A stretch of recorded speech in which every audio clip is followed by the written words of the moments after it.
Lecture দিতে। তো কলেজে যখন গিয়েছি লেকচার দিতে, কলেজের প্রিন্সিপাল সাহেব বসে আছেন, প্রফেসররা বসে আছেন, আর কলেজের স্টুডেন্টরাই আছে, অন্য আদার্স কোনো ব্যক্তি নেই, কলেজের স্টুডেন্টরাই আছে। তা আমি বক্তব্যের শুরুতেই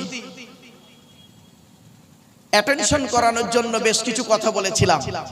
তো আজকে এখানেও আমি সেই কিছু কথা আপনাদেরকে পেশ করব। এক নাম্বার আমি বলেছিলাম একটা মুসলিম আর অমুসলিমের পার্থক্য কতটুকু। একটা মুসলিম আর অমুসলিমের পার্থক্য কতটুকু। তো একটা স্টুডেন্ট বলল, স্যার অনেক পার্থক্য। তা আমি বললাম দু চারটে বলো। ছেলেটি চুপ করে গেল। তখন আর একটা স্টুডেন্ট উঠে দাঁড়িয়ে বলল, স্যার আমি বলবো মুসলিম আর অমুসলিমের পার্থক্য। আমি বললাম বলো। ছেলেটি বলছে, স্যার মুসলিমটার গালে দাড়ি থাকবে, অমুসলিমটার গালে দাড়ি থাকবে না। আমি বললাম এটা 100% আনসারটা হলো না। বলছে কেন স্যার? আমি বললাম আমার গালে কি দাড়ি দেখতে পাচ্ছেন? এই গ্রেট পোটার রবীন্দ্রনাথ ঠাকুরের গালের দাড়িটা আমার দাড়ির থেকে অনেক বড় দাড়ি ছিল। ব্যারিস্টার উমেশচন্দ্র বন্দ্যোপাধ্যায়, সুরেন্দ্রনাথ বন্দ্যোপাধ্যায়, সক্রেটিসের গালে দাড়ি ছিল, রামকৃষ্ণ পরমহংসদেবের গালে দাড়ি ছিল, আসারাম বাবুর গালেও দাড়ি আছে, রামদেবের গালেও দাড়ি আছে, মুসলমান নয়। তখন আর একটা স্টুডেন্ট দাঁড়িয়ে বললো, স্যার আমি বলবো। আমি বললাম বলো। স্টুডেন্টটা বলছে, স্যার মুসলিমটার মাথায় টুপি থাকবে, অমুসলিমটার মাথায় টুপি থাকবে না। তো আমি বললাম এটাও 100% আনসারটি হলো না। বলছে কেন স্যার? আমি বললাম আমার মাথায় কি টুপি দেখতে পাচ্ছেন? এ গ্রেট ন্যাশনাল হিরো যিনি বলেছিলেন give me blood I shall give you freedom, Netaji Subhash Chandra Bose, যিনি বলেছিলেন তোরা আমাকে রক্ত দে আমি তোদের স্বাধীনতা দেব, তারও মাথায় টুপি ছিল। পণ্ডিত জওহরলাল নেহেরুও মাথায় টুপি দিতেন, আন্না হাজারও মাথায় টুপি দিত। শুধু তাই নয়, পাঞ্জাবিরাও পাগড়ি পরে, মুসলমান নয়। কিছুক্ষণ পরে একটা স্টুডেন্ট দাঁড়িয়ে বলল, স্যার আমি একটা গুড পয়েন্ট পেয়েছি। আমি বললাম কি পয়েন্ট? বলছে স্যার মুসলিমটার মুসলমানি হবে আর অমুসলিমটার মুসলমানি হবে না। আমি বললাম এটাও ঠিক হলো না। বলছে কেন স্যার? আমি বললাম শুনুন, এই পৃথিবীর সর্বপ্রথম পুরুষ লিঙ্গের আগার চামড়া কেটে বাদ দিয়েছিল কে? ইতিহাসটি জেনে নিন। এই পৃথিবীতে সর্বপ্রথম পুরুষ লিঙ্গের আগার চামড়া কেটে বাদ দিয়েছিলেন যিনি 82 বছর বয়সে জঙ্গলে কুড়ুল দিয়ে নিজে নিজে সৃষ্টিকর্তার অনুমতিতে নাম হলো হযরতে ইব্রাহিম খলিলুল্লাহ। জোরে বলুন সুবহানাল্লাহ। এবারে আসছি মেডিকেল সায়েন্স কি বলছে দেখি।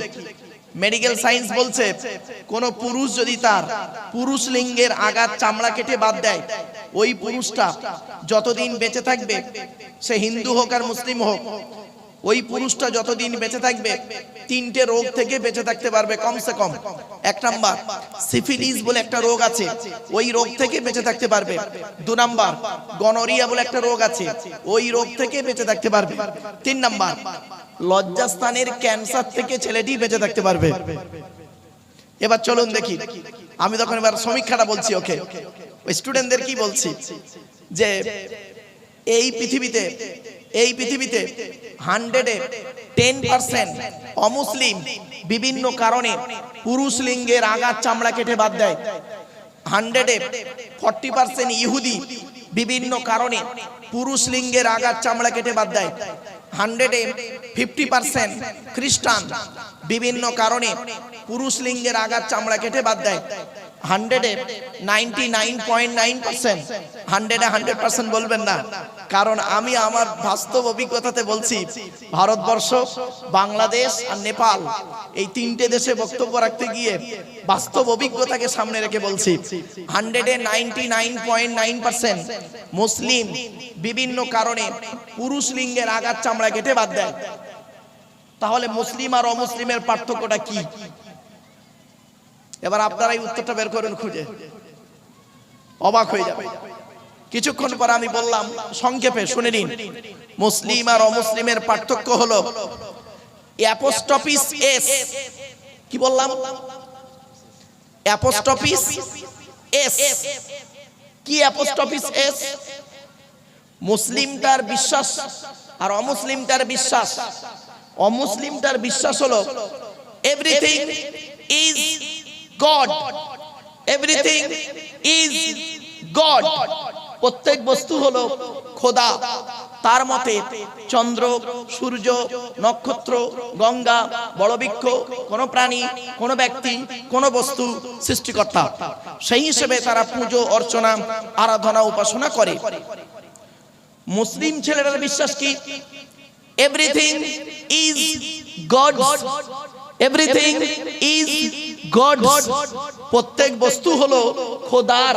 চন্দ্র খোদার, সূর্য খোদার, গঙ্গা খোদার, তুমি খোদার, আমি খোদার। কুল হুয়াল্লাহু আহাদ, জোরে বলুন। এছাড়া আর কোনো পার্থক্য আপনি বাহ্যিক পাবেন না। নামাজ পড়া, অনেক অমুসলিম ভাই আছে তারা নামাজের টেকনিক ট্রেনিং দেয়। কোরআন শরীফ পড়া, আমার স্কুলে, আমার উচ্চ মাধ্যমিক স্কুল, তো আমার উচ্চ মাধ্যমিক স্কুলে দুটো বোন পড়তো, হিন্দুদের মেয়ে, সুলেখা মণ্ডল আর শিখা মণ্ডল। সুলেখা মণ্ডল, শিখা মণ্ডল, দুই বোন। অ্যারাবিকে তাদের নাম্বার হলো 95 এর উপরে। অ্যারাবিক সাবজেক্টে তাদের নাম্বার হলো 95 এর উপরে আমার কাছে। ভাবতে পেরেছেন? চলো, জ্ঞানী গুণী বুদ্ধিজীবী মানুষ। আর একটু বলেনি, হে হিন্দু, তুমি মন্দিরে গিয়ে যাকে ঈশ্বর বা ভগবান বলে ডাকো, তাকে জীবনে কোনোদিন মন্দিরে পাবে না। হে খ্রিস্টান, তুমি গির্জায় গিয়ে যাকে গড বলে ডাকো, তাকে জীবনে গির্জায় পাবে না। হে মুসলিম, মাথায় টুপি দিয়ে যাকে তুমি মসজিদে গিয়ে আল্লাহ আল্লাহ বলে ডাকো, ও আল্লাহকে মসজিদে পাবে তো? চলুন, আমরা তিন ধর্মের মানুষ সৃষ্টিকর্তাকে খুঁজতে বেরোই। সৃষ্টিকর্তা নিজেই বলছেন, আমাকে খুঁজতে যেতে হবে না, আমাকে কোনো জায়গায় তোদের খুঁজতে যেতে হবে না। আমি কোথায় আছি জানিস? শেষ কিতাব কোরআনে আমি বলে দিয়েছি, এই কোরআনই আছে সৃষ্টিকর্তা কোথায় আছে। আগে একটি কথা বলে নিচ্ছি আপনাদেরকে, আমি এই সৃষ্টিকর্তা বলছি বলে যেন আমার খারাপ সেন্স নেবেন না মুসলিমরা, কারণ আমার বক্তব্য হলো হিন্দু মুসলিম মিক্স। কখনো আমি বক্তব্য করতে করতে বলবো চাচা, কখনো বলবো কাকা, কখনো বলবো মাংস, কখনো বলবো গোস্ত, কখনো বলবো জল, কখনো বলবো পানি। খারাপ সেন্স নেবেন না কিন্তু। অনেক আছে দেখেছি যে ভাষাগত জ্ঞান ঠিক না থাকার ফলে তারা করে কি, উনি মৌলানা লোক, উনি জল বললো, ওরে বোকা, জলটা হলো বাংলা ভাষা আর পানিটা হলো ফার্সি ভাষা। আরবিতে বলে মা, ইংরেজিতে বলে ওয়াটার। এটা তো জানতে হবে। চলো, সেজন্য আমি বেশ কিছু কথা আমি বলবো। কখনো বলবো স্বর্গ, কখনো বলবো জান্নাত, কখনো বলবো হেভেন। খারাপ সেন্স নেবেন না। স্বর্গ বলেছি বলে ভাববেন না অন্য শব্দ। আর নরক বলবো, জাহান্নাম না বলে নরক বলবো, জাহান্নামও বলবো, নরক বলবো, হেল বলবো, যে কোনো একটা শব্দ বলবো, চিন্তা নেই। আগে ব্রেনটা ঠিক করুন। যেহেতু আমি এসেছি, এটা হাই স্কুল মাঠের বক্তব্য। হাই স্কুল মাঠ, এখানে হাই স্কুল আছে মানে আশপাশের ছেলে মেয়েরা এখানে পড়াশোনা করে। আশা করি এখানে কমসে কম, আমি আমার দৃঢ় বিশ্বাস 99% মানুষ শিক্ষিত। সেই দিক লক্ষ্য রেখে আমার বক্তব্য। চলো না, এগিয়ে যাচ্ছি। সৃষ্টিকর্তা বলছেন, সৃষ্টিকর্তা কোথায় আছে? আল্লাহ কোথায় আছে? ওয়ালাকাদ খলাকনাল ইনসানা ওয়া না'লামু মা তুওয়াসবিসু বিহি নাফসুহু ওয়া নাহনু আকরাবু ইলাইহি মিন হাবলিল ওয়ারিদ। পবিত্র কোরআন 26 নম্বর পারা 18 নম্বর পৃষ্ঠা, প্রথম নম্বর লাইন, সূরার নাম সূরা কফ আল কোরআন। কোরআনে বলা হয়েছে, হে মানব জাতি, হে মানব জাতি। এখানে হিন্দু মুসলমান সৃষ্টিকর্তা কোনো পার্থক্য করেনি। হে মানব জাতি, আমি তোদের সৃষ্টি করেছি, আর তোদের মনের মধ্যে ভালো মন্দ যা কিছু আছে তোরা, আমি সব জানি। তোরা কখনোই ভাববি না আমি সৃষ্টিকর্তা অনেক দূরে। না না না, আমি সৃষ্টিকর্তা তোর ঘাড়ের শিরারও নিকটবর্তী। একবার অন্তরে অন্তঃস্থল থেকে আমাকে সৃষ্টিকর্তাকে ডাক দে। ওয়াকালা রাব্বুকুম উদউনি আস্তাজিব লাকুম, পারা নাম্বার 24 পৃষ্ঠা নাম্বার 13 লাইন নাম্বার 2, সূরার নাম সূরা মুমিন।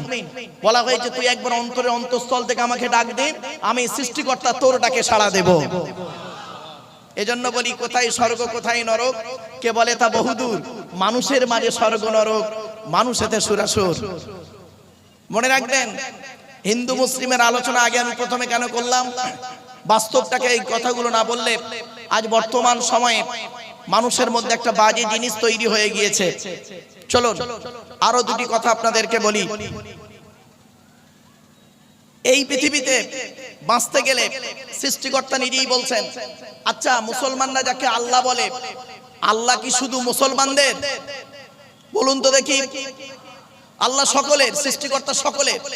আপনি যেখানেই যাবেন আল্লাহ শব্দটা পাবেন, যে কোনো ধর্মগ্রন্থে পড়বেন সেখানে আল্লাহ শব্দ পাবেন, অসুবিধা নেই। তো সৃষ্টিকর্তা সকলের, আর সৃষ্টিকর্তা সকলকে সৃষ্টি করেছেন। সুতরাং সেই সৃষ্টিকর্তার কাছে আমাদের প্রত্যেকের ফিরে যেতে হবে। এবার যাওয়ার পদ্ধতিটা আমাদের আলাদা। আবার বলছি, সৃষ্টিকর্তার কাছে ফিরে যাওয়ার পদ্ধতিটা আমাদের আলাদা। কেউ যায় কবরে, কেউ যায় শ্মশানে, কেউ যায় গর্তের ভিতরে। কিছু বুঝতে পারছেন? সৃষ্টিকর্তার কাছে ফিরে যেতেই হবে আমাদের প্রত্যেকের, কি হিন্দু কি মুসলিম, প্রত্যেককেই মৃত্যুবরণ করতে হবে, সৃষ্টিকর্তার কাছে ফিরে যেতে হবে। যাওয়ার পদ্ধতিটা আমাদের আলাদা। কেউ শ্মশানে পুড়ে যাবে, কেউ কবরে গিয়ে যাবে। এজন্য বলি, কোথা মানে মাটির দেহ মাটি হবে, পুড়ে হবে ছাই। এ দেহ পচা দেহ, গরব কিসের ভাই। এ পৃথিবীতে কদিন বাঁচবেন? তাই আমি আপনাদেরকে অনুরোধ করছি, আলোচনার শুরুতেই আসুন সৃষ্টিকর্তা পরিচয় দিতে গিয়ে প্রথম সৃষ্টিকর্তা নিজেই বলছেন, আমার পরিচয় হলো, সৃষ্টিকর্তার পরিচয় হলো চারটি। কয়টি? চারটি। এক নাম্বার, সৃষ্টিকর্তা বলছেন কুল। কি বললাম? কুল নয়। কয় হর্ষউলা কুল, কয় বয় হর্ষউলা কুল। দুটো কুলের মধ্যে পার্থক্য আছে। কওয়ালা ইয়াকুলু থেকে কুল মানে বলো, আর আকালা ইয়াকুলু থেকে কুল মানে গেলো বা খাও। এজন্য যে ইমামের কোরআন পড়া সহি নেই মুসলিমদের, ওই ইমামের পেছনে নামাজ পড়া সহি নেই। আরো আপনাদের কিছু ভুল সংশোধন করছি, দেখুন, খারাপ সেন্স নেবেন না। মুসলিম ভাইরা যারা নামাজ পড়েন, মুসলিম ভাইরা যারা নামাজ পড়েন, নামাজের মধ্যে আমরা কিছু ভুল করি। কি ভুল? দু একটা বলি। নামাজ পড়তে গিয়ে আমরা কি করি? ইন্না আতাইনা সূরা পড়ি, সবথেকে ছোট সূরা, তাই তো নাকি? ইন্না আতাইনা কাল কাউসার ফাসাল্লি লিরাব্বিকা ওয়ানহার। ওয়ানহার, ওয়ানহার, এই গলার ভেতর থেকে হে এটা উচ্চারণ করবে, হাই হুতি হাই হাওয়াজ নয়। ফাসাল্লি লিরাব্বিকা ওয়ানহার এর মানে হচ্ছে, নবী তুমি তোমার রবের জন্য নামাজ পড়ো, ওয়ানহার এবং কুরবানি করো। আর আমরা উচ্চারণ করতে গিয়ে কি বলি? ফাসাল্লি লিরাব্বিকা ওয়ানহার। এর মানে শুনবেন, নবী তুমি তোমার রবের জন্য নামাজ পড়ো, ঝোড়া কোদাল নিয়ে খাল কাটো। কোথাকার মানে কোথায় গেল? আর একটু দেখুন, নামাজ পড়তে গিয়ে আমরা কি করি? মুসলিম ভাইরা এই ভুলটা করি। সূরা ফাতিহা পড়ি, আলহামদুলিল্লাহি রাব্বিল আলামিন। আলহামদু, অনুরোধ করে বলছি উচ্চারণটা ঠিক করুন। আলহামদু, গলার ভেতর থেকে হে এটা উচ্চারণ করবেন। আলহামদু মানে হচ্ছে সমস্ত প্রশংসা তোমার আল্লাহ, সমস্ত প্রশংসা আল্লাহ। আর আমরা কি বলি উচ্চারণ করতে গিয়ে? আলহামদু। এর মানে শুনবেন, সমস্ত ছেঁড়া জামা কাপড় আল্লাহ তোমার। একটু ভাবুন বসে। শুধু তাই নয়, রমজান মাসে ভোরের বেলা যে খাবারটা আপনারা খান তাকে আপনারা কি বলেন? জোরে বলুন। শব্দটা সেহেরি নয়, অনুরোধ করে বলে যাচ্ছি, শব্দটা সেহেরি নয়, শব্দটা হলো সাহারি। কি বললাম? সাহারি, সেহেরি নয়। কিন্তু দুঃখের বিষয় কি জানেন? অনেক মাদ্রাসার ক্যালেন্ডারে লেখা থাকে সেহেরি। আমি অবাক হয়ে যাই, তারা এই ভুলগুলো কেন করে? আচ্ছা, সেহেরি আর সাহারির পার্থক্যটা কি? সেহেরুন মানে হলো দন্তেশ্বর একাত দিয়ে, সেহেরুন মানে হলো জাদু করা। এ কোরআনে আছে সিহরুন মানে জাদু, হাদা সিহরুম মুবিন। আর সিনে জবর দিলে সাহারুন শব্দের অর্থ হলো রাতের শেষ অংশের খাবারকে আরবিতে সাহারি বলে। তাহলে শব্দটা কি হবে? সাহারি না সেহেরি? ভুলটা ভাঙলো। আর একটা দেখেন ভুল বেরোচ্ছে কেমন। স্বামী স্ত্রী সংসার করতে গিয়ে দেখবেন, ইসলাম ধর্মে স্বামী স্ত্রী সংসার করতে গিয়ে স্বামী তার স্ত্রীকে তালাক দেয়, তাই না? আরে ভাই বলুন না, শব্দটা কিন্তু তালাক নয়। শব্দটা তালাক বলবেন না কেউ, শব্দটা হলো তলাক। কি বললাম? তলাক। ওর আরবি উচ্চারণ কি? তোয় লামালিফ কফ। বাংলা উচ্চারণ কি? তয়বায় লয়াকার ক। তলাক মানে পৃথক দেওয়া, ছেড়ে দেওয়া, ডিভোর্স দেওয়া। আর তেল আমালিফ কফ, তয়াকার লয়াকার ক। তালাক মানে জুড়ে যাওয়া, মিলিত হওয়া, একত্রিত হওয়া। আমরা তলাক না বলে সব তালাক বলি। বাপেরা অনুরোধ করে বলছি, এই ভুলগুলো সংশোধন করুন। আরো বেশ কিছু ভুল বেরোবে, একটু ধৈর্যের পরিচয় দিন। এই টোটাল কোরআনে, এই কোরআনের ভিতরে তলাক শব্দ আছে বহু জায়গায়। তালাক শব্দ কোরআনের মাত্র এক জায়গায় আছে, এটা হিফজে কোরআন শরীফ নাজরা যাই হোক, তালাক শব্দটা কোরআনের মাত্র এক জায়গায় আছে, আর বাকি সব জায়গায় তলাক শব্দ আছে। কোথায় আছে আমি রেফারেন্সটা বলে দিচ্ছি। পবিত্র কোরআন 24 নম্বর পারা, পারা মানে খণ্ড। হিন্দু ভাই যারা বক্তব্য শুনছেন তারা কোরআনের পারা শব্দটা বুঝবে না, খণ্ড শব্দটা বুঝবে। এজন্য পারাও বলছি, খণ্ড বলছি। খণ্ডটা হিন্দু ভাইরা বুঝবেন আর পারাটা মুসলিম ভাইরা বুঝবেন, মাথায় রাখুন। 24 নম্বর খণ্ডে বা পারাতে 7 নম্বর পৃষ্ঠাতে 14 নম্বর লাইনে সূরার নাম সূরা মুমিনে 15 নম্বর সেন্টেন্স বা আয়াতে বলা হয়েছে লিউনজিরা ইয়াউমাত তালাক। এখানে তেল আমাদি কপ আছে, তো এই অক্ষরটি নেই, তাহলে বোঝা গেল কি তলাক মানে পৃথক দেওয়া, ছেড়ে দেওয়া, ডিভোর্স দেওয়া। তালাক মানে জুড়ে যাওয়া, মিলিত হওয়া, একত্রিত হওয়া। চলুন, তাই বাংলাতে অনেক শব্দ আছে, দু একটা বলি। বাংলাতে অনেক শব্দ এরকম আছে, কি কি? জ্বালা, জ্বালা, বর্গিন জয়কাল একা জ্বালা, বর্গিন জয় বা একাল একা জ্বালা, দুটোই জ্বালা। একটা যন্ত্রণা জ্বালা, একটা পানির জ্বালা। কমল, কৌকার মোলা কমল, কমল কমল। কৌকার মোলা কমল মানে নরম, আর কমল কমল মানে পদ্ম ফুল। ইংরেজিতে অনেক শব্দ আছে। Meet, M-E-E-T meet, M-E-A-T meat, দুটোই মিট। একটা মিট মানে মাংস, একটা মিট মানে সাক্ষাৎ করা। বি, B-E-B, B-E-E-B, দুটোই বি। একটা বি মানে হওয়া, আর B-E-E-B মানে মৌমাছি। অনুরোধ করছি একটু ব্রেনটা ঠিক রাখুন। চলো, তাই সৃষ্টিকর্তা বলছেন কুল, হে নবী তুমি বলো, কুল নবী তুমি বলো। কি বলবো? হুয়াল্লাহু আহাদ। সে সৃষ্টিকর্তা হলেন একক, সৃষ্টিকর্তা হলেন একক। সৃষ্টিকর্তা ওয়াহিদ নন, সৃষ্টিকর্তা আহাদ। আল্লাহ ওয়াহিদ নন, আল্লাহ আহাদ। আচ্ছা, ওয়াহিদুন মানে এক, আহাদুন মানে এক, পার্থক্যটা কি? ওয়াহিদুন মানে এক যার দুই আছে বা থাকতে পারে, আহাদুন মানে এক যার দুই হয় না। তাই সৃষ্টিকর্তার বায়োডাটা, সৃষ্টিকর্তার পরিচয় যখন মুহাম্মদ সাল্লাল্লাহু আলাইহি সাল্লামের কাছে আরবের মানুষেরা জানতে চাইল, সৃষ্টিকর্তা এই সূরাটি অবতীর্ণ করে তার বায়োডাটাটা বলে দিলেন। কি? আমার পরিচয় হলো চারটি। 1 নাম্বার, সৃষ্টিকর্তা হলেন একক। 2 নাম্বার, আল্লাহুস সামাদ, আল্লাহ হলেন অমুখপেক্ষী, আল্লাহ কারোর মুখপেক্ষী নন, সারা পৃথিবী তার মুখপেক্ষী। 3 নাম্বার, লাম ইয়ালিদ ওয়া লাম ইউলাদ, সৃষ্টিকর্তা কাউকে জন্ম দেয়নি আর সৃষ্টিকর্তাকেও কেউ জন্ম দেয়নি। 4 number, it is very very important, ওয়া লাম ইয়াকুল লাহু কুফুয়ান আহাদ, তার সমকক্ষ কেউই নেই। কি বললাম বাবা?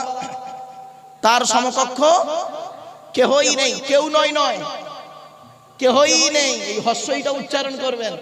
পার্থক্যটা কি? আমি সেদিন MA সেকেন্ড ইয়ারের ছেলে মেয়েদেরকে পড়াতে গিয়ে এই সূক্ষ্ম সূক্ষ্ম পয়েন্টগুলো বলছিলাম। বলছে স্যার এত সূক্ষ্ম পয়েন্টের কথা খুব কম লোকই বলে। শুনে নিন, তার সমকক্ষ কেউই নেই। কেন বললাম? একটা ছেলে একটা মেয়েকে বলল আমি তোমাকে ভালোবাসি, আর একটা ছেলে আর একটা মেয়েকে বলল আমি তোমাকেই ভালোবাসি। দুটো বাক্য এক। যে বললো আমি তোমাকে ভালোবাসি মানে অন্যকে বাঁচতেও পারি নাও পারি, সম্ভাবনা থাকতেও পারে নাও পারে। আর যে বললো আমি তোমাকেই ভালোবাসি তার মানে লাইনে কেউ নেই, শুধুই তুমি। এবার আরবিতে ব্যাখ্যাটা করি, শুনে নিন। আবাদা ইয়াবুদু মানে ইবাদত করা, নাবুদু মানে আমরা ইবাদত করি, কা মানে তোমার, নাবুদুকা মানে হলো আমরা তোমার ইবাদত করি। কিন্তু আমার আল্লাহ করলেন কি, সৃষ্টিকর্তা করলেন কি? ওই কাফ মফুল অবজেক্টকে আগে করে দিলেন, দিয়ে বললেন ইয়্যাকা না'বুদু ওয়া ইয়্যাকা নাস্তাঈন। ইয়্যাকা না'বুদুর মানে কি শুনবেন? শুনে নিন, ইয়্যাকা না'বুদুর মানে আমরা তোমারই ইবাদত করি, তোমার ইবাদত নয়। কোন বক্তা যদি মানে করে আমরা তোমার ইবাদত করি, মানে দাঁড়াবে অন্যের ইবাদত করতেও পারি নাও পারি, সম্ভাবনা থাকতেও পারে নাও পারে। অরিজিনাল অর্থ হলো আমরা তোমারই ইবাদত করি এবং তোমারই কাছে সাহায্য প্রার্থনা করি, অন্য কারোর কাছে নয়। এই হস্যইটা যদি না দিয়েছে বক্তাও যাবে 12টা বেজে, শ্রোতাও যাবে 12টা বেজে। এই জন্যই বলেছিলাম বাবা 1 ঘন্টা বক্তব্য দিতে গেলে 3 ঘন্টা বই পড়তে হবে। 1 ঘন্টা লেকচার দিতে গেলে 3 ঘন্টা বই পড়তে হবে, এই জন্যই বলেছিলাম। কিন্তু এই সমস্ত বক্তব্য শোনার লোক খুব কম। তবে আমার কপাল খুবই ভালো, বাদুড়িয়া দিলীপ কুমার হাই স্কুল ময়দানে যে হিন্দু মুসলিম আপনারা এই বক্তব্যকে শুনতে, আচ্ছা আমার কথা বুঝতে পারছেন? আমার কথা বুঝতে পারছেন আপনারা? বুঝতে না পারলে আমাকে বলবেন, কারণ এটা বোঝার জায়গা। আমি একটা ক্লাস করব আপনাদেরকে নিয়ে আমি একটা ক্লাস করব। এই ক্লাসটা খুব গুরুত্বপূর্ণ ক্লাস। অনুরোধ করছি আপনারা একটু আমার সঙ্গে কোঅপারেট করেন। এবার আসছি, সৃষ্টিকর্তা বলছেন, এই পৃথিবীর মানুষ, এ মানব জাতি, হিন্দু মুসলিম কোনো পার্থক্য নেই। আবার একটা রেফারেন্স দিচ্ছি, ইয়া আইয়ুহান নাস ইন্না খলাকনাকুম মিন যাকারি ওয়া উনসা ওয়া জাআলনাকুম শুউবান ওয়া ক্বাবাইলা লিতাআরাফু ইন্না আকরামাকুম ইনদাল্লাহি আতকাকুম। পবিত্র কোরআন 26 নম্বর পারা 16 নম্বর পৃষ্ঠা 4 নম্বর লাইন, সূরার নাম সূরা হুজরাতের মধ্যে আল্লাহ বললেন, হে মানব জাতি, আমি তোদের সৃষ্টি করেছি, তোদের মনের মধ্যে ভালো মন্দ যা কিছু আছে আমি জানি। তোদেরকে কিভাবে সৃষ্টি করেছি? হে মানব জাতি, এক নারী এক পুরুষ থেকে তোদেরকে আমি সৃষ্টি করেছি, অর্থাৎ আদম আর হাওয়া থেকে তোদেরকে সৃষ্টি করেছি। আমার কাছে অত্যন্ত প্রিয় ব্যক্তিকে, যে ব্যক্তি আমাকে ভয় করবে, যে ব্যক্তি সৃষ্টিকর্তাকে ভয় করবে, সেই ব্যক্তি হলো সৃষ্টিকর্তার প্রিয় ব্যক্তি। এটা মাথায় রাখুন। চলুন এবারে আসছি, সৃষ্টিকর্তা বলছেন, আমি তোদের দেহের ভিতরে 4টে জিনিস গুরুত্বপূর্ণ তৈরি করেছি। কয়টা? আপনার আমার দেহের মধ্যে 4টে জিনিস গুরুত্বপূর্ণ, 4টে অর্গান। এই 4টে অর্গান যদি খারাপ হয়ে যায়, যে কোনো একটা যদি খারাপ হয়, মানুষ মারা যাবে, 100% মানুষ মারা যাবে। এই 4টের একটা খারাপ হলে কি, শুনে নিন। 1 নাম্বার, সৃষ্টিকর্তা বলছে, আমি তোর ব্রেনটাকে আলাদা করেছি। ব্রেন কি বললো? ব্রেনটাকে ঠিক রাখুন। স্ট্রোক হতে বাঁচার জন্য রাস্তা আছে, সেইগুলো পন্থা অবলম্বন করুন। হিন্দু মুসলিম সমন্বয়ে বলছি, ব্রেন 1 নাম্বার হলো ব্রেন। খুব গুরুত্বপূর্ণ জিনিস দিয়েছি তোকে, ওটাকে যত্ন করে রাখবি, ওটার প্রতি প্রেসার দিবি না, ওটার প্রতি অত্যাচার করবি না। 1 নাম্বার হলো ব্রেন। 2 নাম্বার হলো হার্ট। কি বললো? হার্ট যাতে ব্লক না হয় সেদিক লক্ষ্য রাখিস। 3 নাম্বার অর্গানটার নাম হলো লিভার। লিভারে চর্বি জমে, ফ্যাটি লিভার হয় ম্যাক্সিমাম লোকের। ডাক্তাররা বলছেন রেড মিট খেলে বেশিরভাগ হওয়ার সম্ভাবনা থাকে। শুধু তাই নয়, ফ্যাটি লিভার যাদের আছে একটু সাবধান। আর লিভারে যদি গন্ডগোল হয়, ঘা হয়ে যায়, আলসা হয়ে যায়, ক্যান্সারে মানুষ মারা যায়। 4 নাম্বার অর্গানটার নাম হলো, খুব ইম্পর্টেন্ট, কিডনি। কি বললো? কিডনিটাকে তুই ঠিক রাখ, ওতে পাথর না জমে, পরে তোকে ডায়ালিসিস করতে না হয়। যাদের হচ্ছে তারা বুঝতে পারছে। চলো, এরপরে সৃষ্টিকর্তা বলছেন, তোর বাপের 4টে অঙ্গ, মায়ের 4টে অঙ্গ, তারা কটা হলো? আরে বলুন না রে ভাই, 8টা। বাপের 4টে অঙ্গ, মায়ের 4টে অঙ্গ, 8টা। আমি সৃষ্টিকর্তা দিই 5টা। 13টা জিনিস দিয়ে আমি সৃষ্টিকর্তা তোকে তোর মায়ের পেটে তৈরি করেছি। জোরে বলুন সুবহানাল্লাহ। আজকের বাড়িতে যাবেন, বাড়িতে গিয়ে আপনার বাচ্চাটাকে দাঁড় করাবেন, দাঁড় করিয়ে দেখবেন আপনার দেহের মধ্যে 4টে অঙ্গ ওর মধ্যে আছে। আপনার স্ত্রীকে লক্ষ্য করবেন, 4টে অঙ্গ আপনার বাচ্চার মধ্যে আছে। বাপের 4টে অঙ্গ, মায়ের 4টে অঙ্গ, মোট 8টা। আর সৃষ্টিকর্তা দেয় 5টা, পঞ্চ ইন্দ্রিয়। সৃষ্টিকর্তা বলছেন, আমি সকলকে 5টা দিই না, কাউকে 3টে দিই, কাউকে 2টো দিই, কাউকে 5টাই দিই। অনেক মানুষ আছে চোখে দেখতে পায় না, কানে শুনতে পায় না, কথা বলতে পারে না, বেঁচে আছে। এই পঞ্চ ইন্দ্রিয় সৃষ্টিকর্তার দেওয়া দান। 13টা অঙ্গ। চলো, এরপরে সৃষ্টিকর্তা বলছেন, আস্তে, এরপরে সৃষ্টিকর্তা বলছেন, তোর দেহের মধ্যে 3টে জিনিস আলাদা। তোর দেহের মধ্যে 3টে জিনিস আলাদা। কয়টা বাবা? আরে ভাই বলুন না। আসলে আপনারা কি ওই টান টোন কেসা কাহিনী ঘটনা ভালোবাসেন নাকি? হ্যাঁ, কারণ যেহেতু জায়গাটা হিন্দু মুসলিম মিক্স, সেহেতু আমার বক্তব্যটা এইভাবে রাখতে হচ্ছে। কারণ কি, আপনারা বুঝতে পারবেন না সহজে, এ বক্তব্য সহজে কেউ করবে না। তারা এমনি ধর্মীয় বক্তব্য করেন, ধর্মের ভিতরের বক্তব্য, নামাজের ভিতরে, রোজার ভিতরে, এই ধর্মের ভিতরের বক্তব্য করে। আর আমি ধর্ম, ইসলাম ধর্মের ভেতরে এবং ইসলাম ধর্মের বাইরে যে সমস্ত ধর্ম আছে তাদের নিয়েও কিছু আলোচনা করি, যাতে করে দুই ধর্মের মানুষ ভালো করে কথাটা বুঝতে পারে সৃষ্টিকর্তা কি বলছেন। কোরআন শুধু মুসলমানদের জন্য আসে নাই, কোরআন এসেছে হুদাল্লিন নাস, মানব জাতির হেদায়েতের জন্য। মানব জাতি মানে হিন্দু, মুসলিম, শিখ, ব্রাহ্মণ, কুলি, সাঁওতাল, বাগদি, সকলের জন্য এসেছে কোরআন। আর এই কোরআনকে নিয়ে গবেষণা করছে কারা? America, London, France, Britain, Japan, Jordan, জার্মানির ঠান্ডা করে বসে বসে কোরআনকে নিয়ে গবেষণা করছে। কারা করেছে?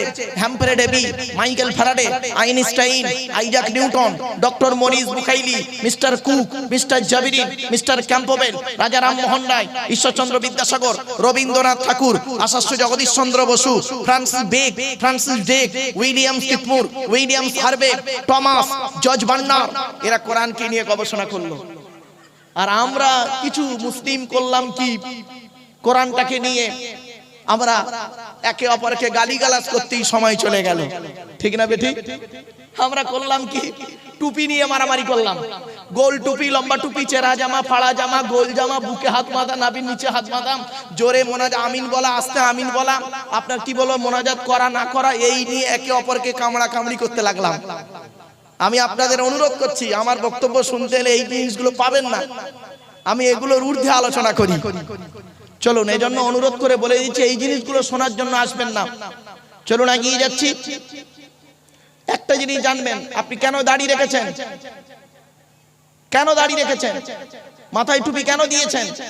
গরু হলো চার পায়ে, শুকর হলো চার পায়ে, মুসলমান গরুর গোশত খায়, শুকরের গোশত খায় না। কেন? কেনর উত্তরটা খুঁজে বের করতে হবে আপনাকে। যখনই কেনর উত্তরটা খুঁজে বের পেয়ে যাবেন, তখনই জানবেন বক্তব্যটা আমি বুঝতে পেরেছি। আর কেনর উত্তর যতক্ষণ না খুঁজে পাবেন, ততক্ষণ জানবেন যে সুবহানাল্লাহই বলে যাবে। আপনি পেচ্ছাপ ফিরলেন এক জায়গা থেকে, পায়খানা ফিরলেন আর এক জায়গা থেকে, ওই জায়গাটায় তিনবার না ধুয়ে কোরআনে কেন বলা হলো ওযু করতে গেলে মুখ ধুতে হবে, হাত ধুতে হবে আর পা ধুতে হবে? এর সঙ্গে এর কিসের সম্পর্ক? এটা ভাবতে হবে। অনুরোধ করে বলে যাচ্ছি, এখন ভাবার সময়। তাই আমার বক্তব্যগুলো একটু ফলো করুন। একটা একটা করে আমি টু দি পয়েন্টের উপরে বক্তব্য রাখবো। বাবা, আমার হাতে 2.5-3 ঘন্টা সময় হবে তো নাকি? কারণ এই উত্তর 24 পরগনায় এলে একটু প্রবলেম হয়। প্রবলেম হয় কি জানেন, এরা টাইম ধরে বক্তব্য তোলে তো, এজন্য আমি আমার জীবনে কোনোদিন টাইম ধরে ওয়াজ করতে পারিনি। 3-4 ঘন্টা, 4 ঘন্টা, 3-4 ঘন্টা আলোচনা ম্যাক্সিমাম, ওটা কোনো ম্যাটার থাকে না। এই যে অনুরোধ করে বলি, বাবা কিছু শেখার জন্য বসুন, আসুন আমরা আলোচনা করি।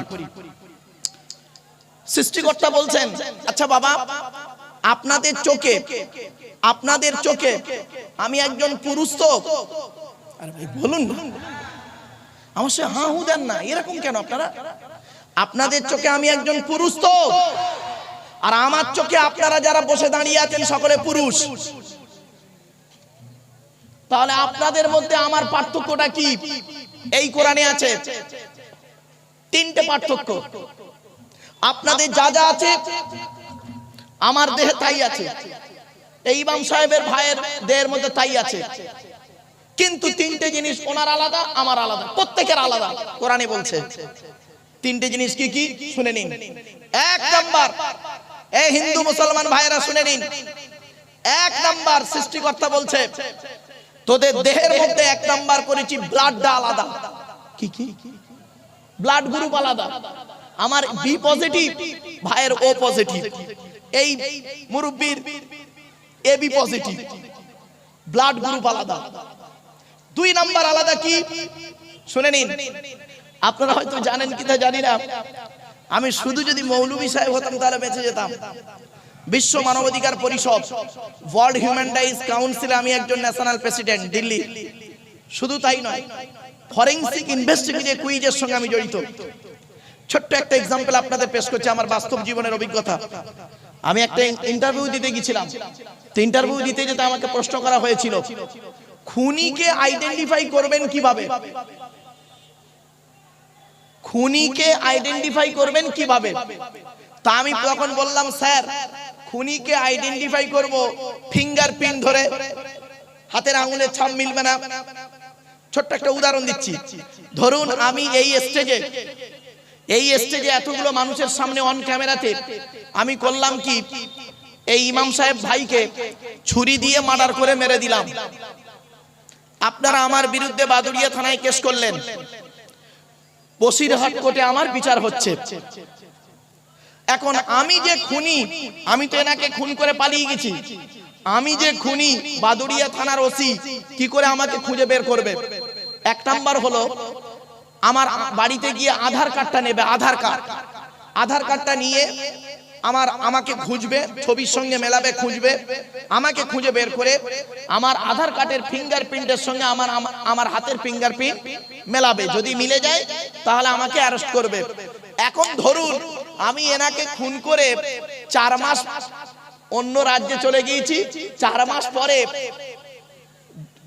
মাইক্রো সার্জারি করে দুটো হাত, মানে কি বলবো, আমি দুটো হাত কেটে ফেলেছি, দুটো হাত কবজি থেকে কেটে দিয়েছি, কি করে ধরবেন? এইটাই আমাকে প্রশ্নটা করা হয়েছিল। আমি আপনাদের মতো উত্তর দিয়েছিলাম, স্যার খুনিকে আইডেন্টিফাই করা হয় ফিঙ্গারপ্রিন্ট দেখে। পট করে আমাকে বলছে ও যদি দুটো হাত কেটে দেয় তখন আপনি কি করে আইডেন্টিফাই করবেন? শুনে নিন, কোরআনে আছে। ভাবতে পেরেছেন কোরআন কি কিতাব? কোরআন এই কিতাব। ওই নিজেদের মধ্যে মারামারি না করে কোরআনকে নিয়ে গবেষণা করুন, জনগণকে কোরআন শিক্ষা দিন। কোরআন এমন এক কিতাব। চলুন, কোরআনে বলা হয়েছে, আপনারা যখন আধার কার্ড করেছিলেন প্রত্যেকেই হিন্দু মুসলিম, আচ্ছা অফিসাররা আপনাদের এই কথাটা কি বলেছিল কি মনে পড়ছে? দেখুন তো, চোখটা বড় করে চান তো বলেছিল কেন?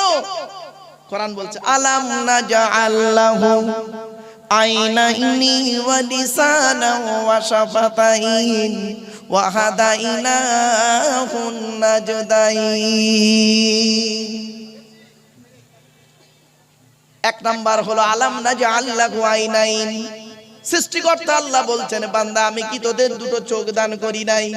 শুনে রেখে দিন, খুনি যেটাই যাক না কেন হাতের আঙুলের ছাপ মিলতেও পারে নাও পারে যদি হাত কেটে ফেলে, কিন্তু আল্লাহ বলছে ওর চোখের রেটিনা কারোর সঙ্গে কারোর কোনো মিল নেই। জোরে বলুন।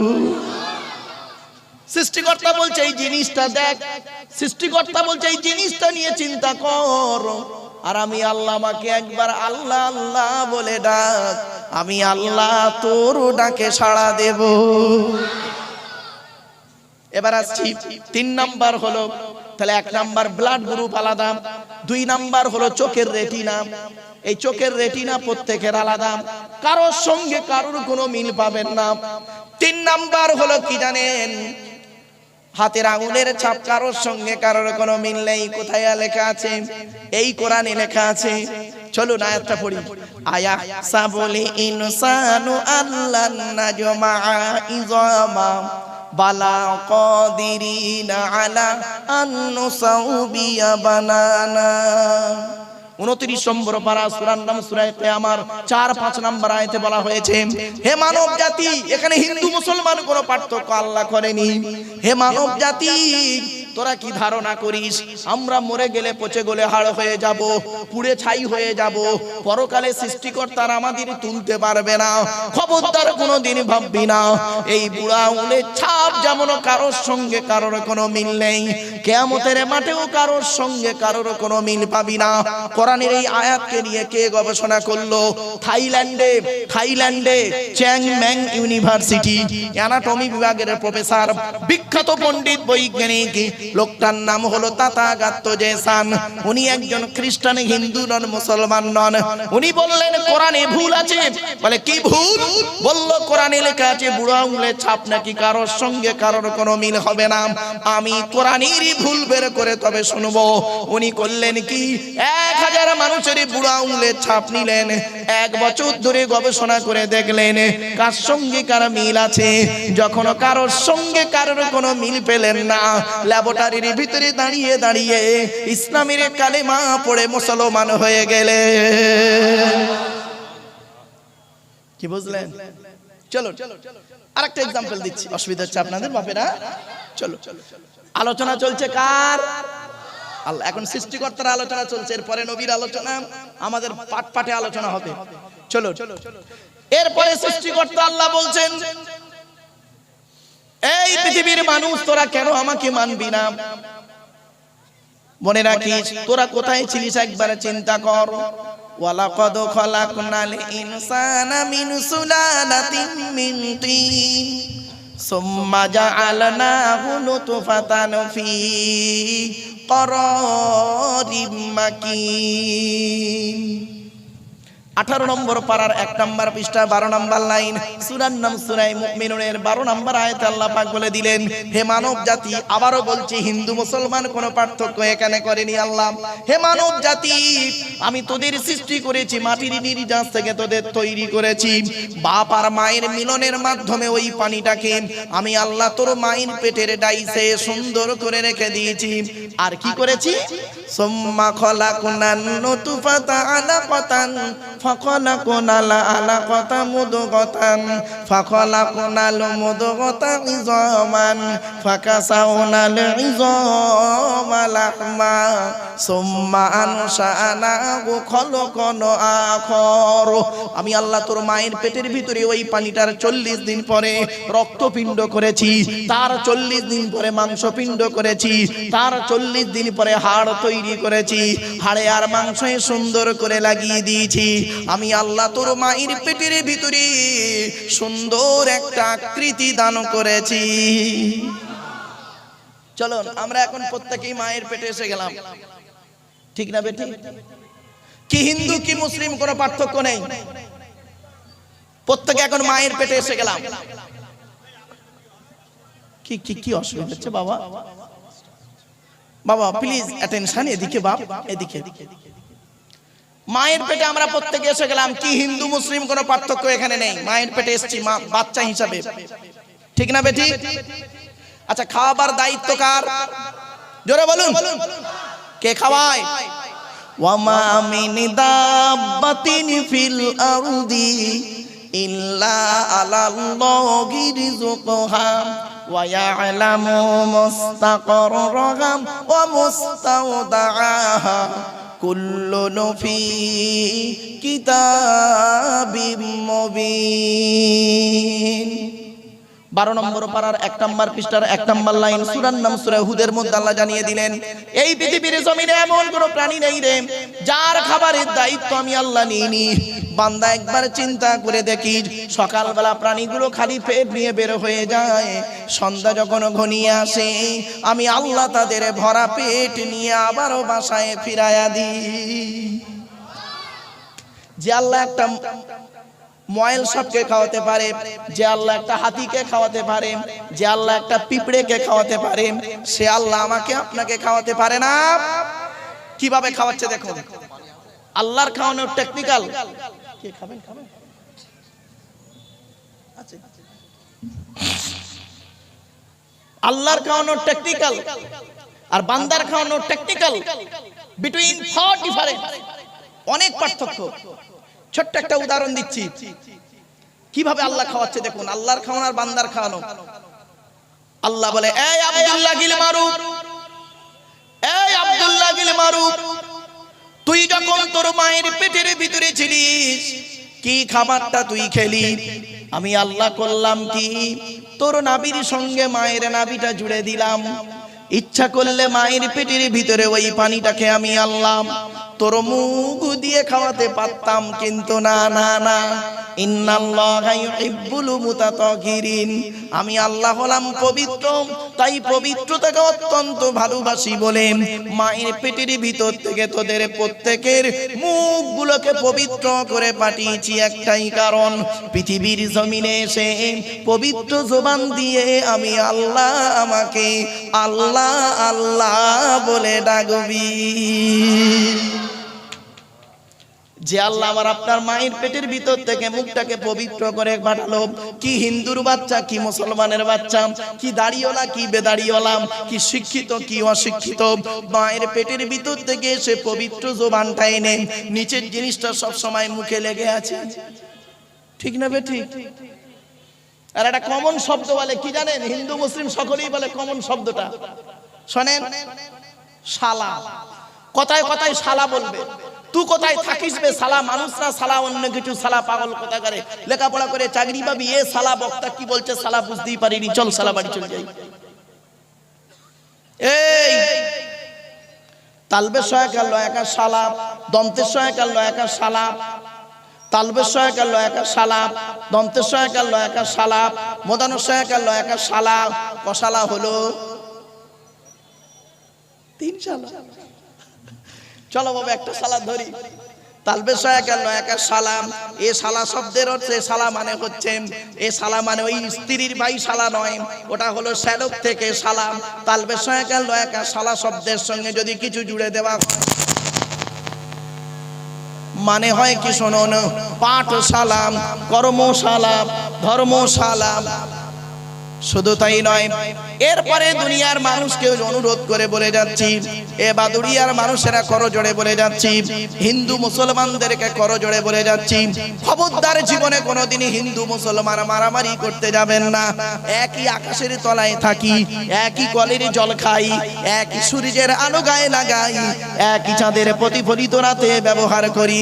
শুধু তাই নয়, প্রতিফলিত রশ্মি রাতে ব্যবহার করি, একই রাস্তায় হাঁটাচলা করি, একই মিষ্টি দোকানে খাবার খাই। কিসের মারামারি আপনারা করেন?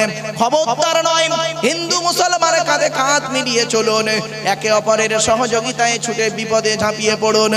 একে অপরের বিপদে ঝাঁপিয়ে যদি পড়েন, হিন্দু যদি মুসলমানের বিপদে ঝাঁপিয়ে পড়ে, মুসলমান যদি হিন্দুর বিপদে ঝাঁপিয়ে পড়ে, কোথায় স্বর্গ কোথায় নরক কে বলে তা বহুদূর। মানুষের মাঝে স্বর্গ নরক, মানুষেতে সুরাসুর। ভাই এটা বন্ধ করতেন তো। একবার দরুদ শরীফ, আল্লাহুম্মা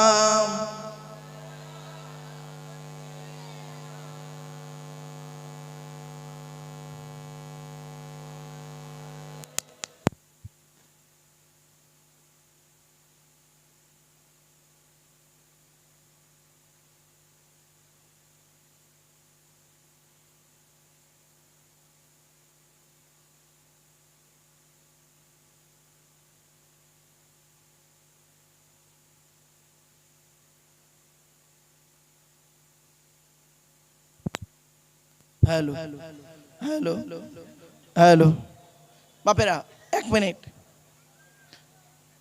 ঠিক আছে, ওকে। আর কেউ ডিস্টার্ব করবেন না বাবা, একটু ধীর স্থিরভাবে আমার কথাগুলো বলার সুযোগ দিন। আপনারা মনোযোগ সহকারে একটু শোনার চেষ্টা করুন। আশা করি আপনাদের এখানে বসাটা লস হবে না। অনুরোধ করে আপনাদের করজোড়ে বলছি, বাপ একটু ধৈর্যের পরিচয় দিন। সৃষ্টিকর্তা বলছেন, কি হলো? ও আরেকটা দেবে নাকি? একটা হবে না? আচ্ছা, দুটো দিলে আবার অসুবিধা হয় তো, এদিক ওদিক করতে হবে। আচ্ছা ঠিক আছে, ঠিক আছে বাবা, ঠিক আছে, তোমার যেটা ভালো হয় করো। আচ্ছা বাবা চলেন।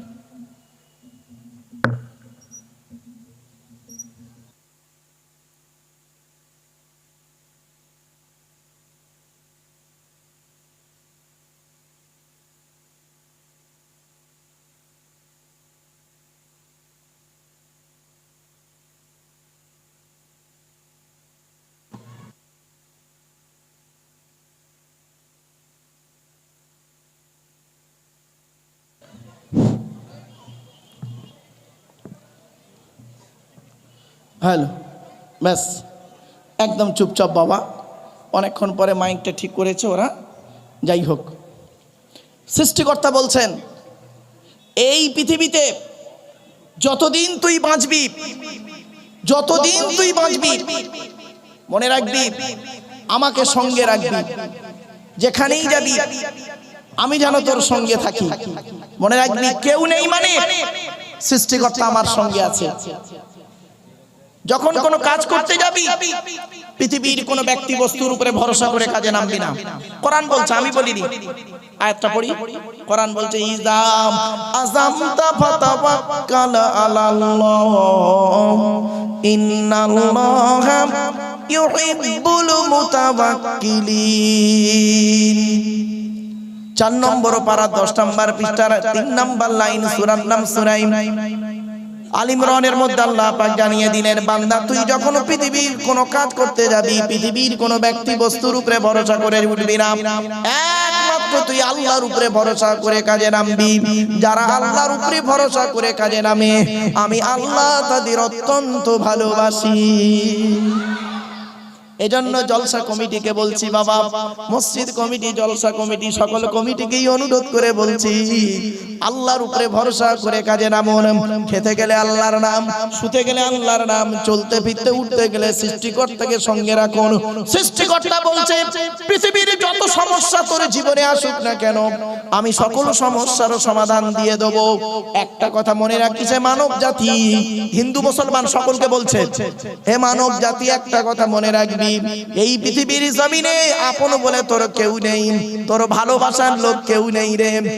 একমাত্র পৃথিবীর সমস্ত ভালোবাসা যদি একটা পাল্লায় রেখে দিস, আমি সৃষ্টিকর্তা আমার ভালোবাসা যদি অপর পাল্লায় রাখিস, আমার ভালোবাসার পাল্লাটা ভারী হয়ে যাবে। একটা উদাহরণ দেবো, এই দেবো, উদাহরণটা শুনুন ভালো করে, হিন্দু মুসলিম ভালো করে শুনে নিন। আচ্ছা বাবা, আপনাদের এই এলাকায় বাদুড়িয়াতে এমন কোন কি হিন্দু কি মুসলিম, এমন কোন বাপকে দেখেছেন স্ত্রীর পেটে বাচ্চা আছে, বাচ্চা এখনো হয়নি, 9 মাস পেটে বাচ্চা এখনো হয়নি, 1 মাস বাকি?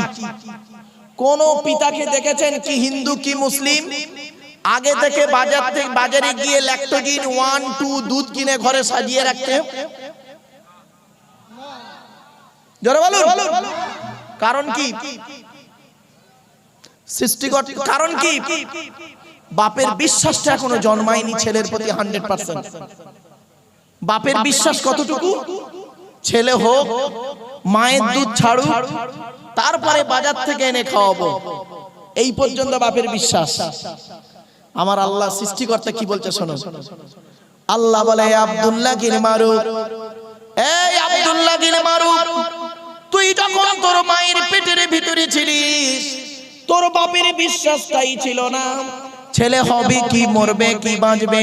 সেজন্য তোর বাপ তোর জন্য আগে থেকে দুধ কিনে ঘরে সাজিয়ে রাখেনি।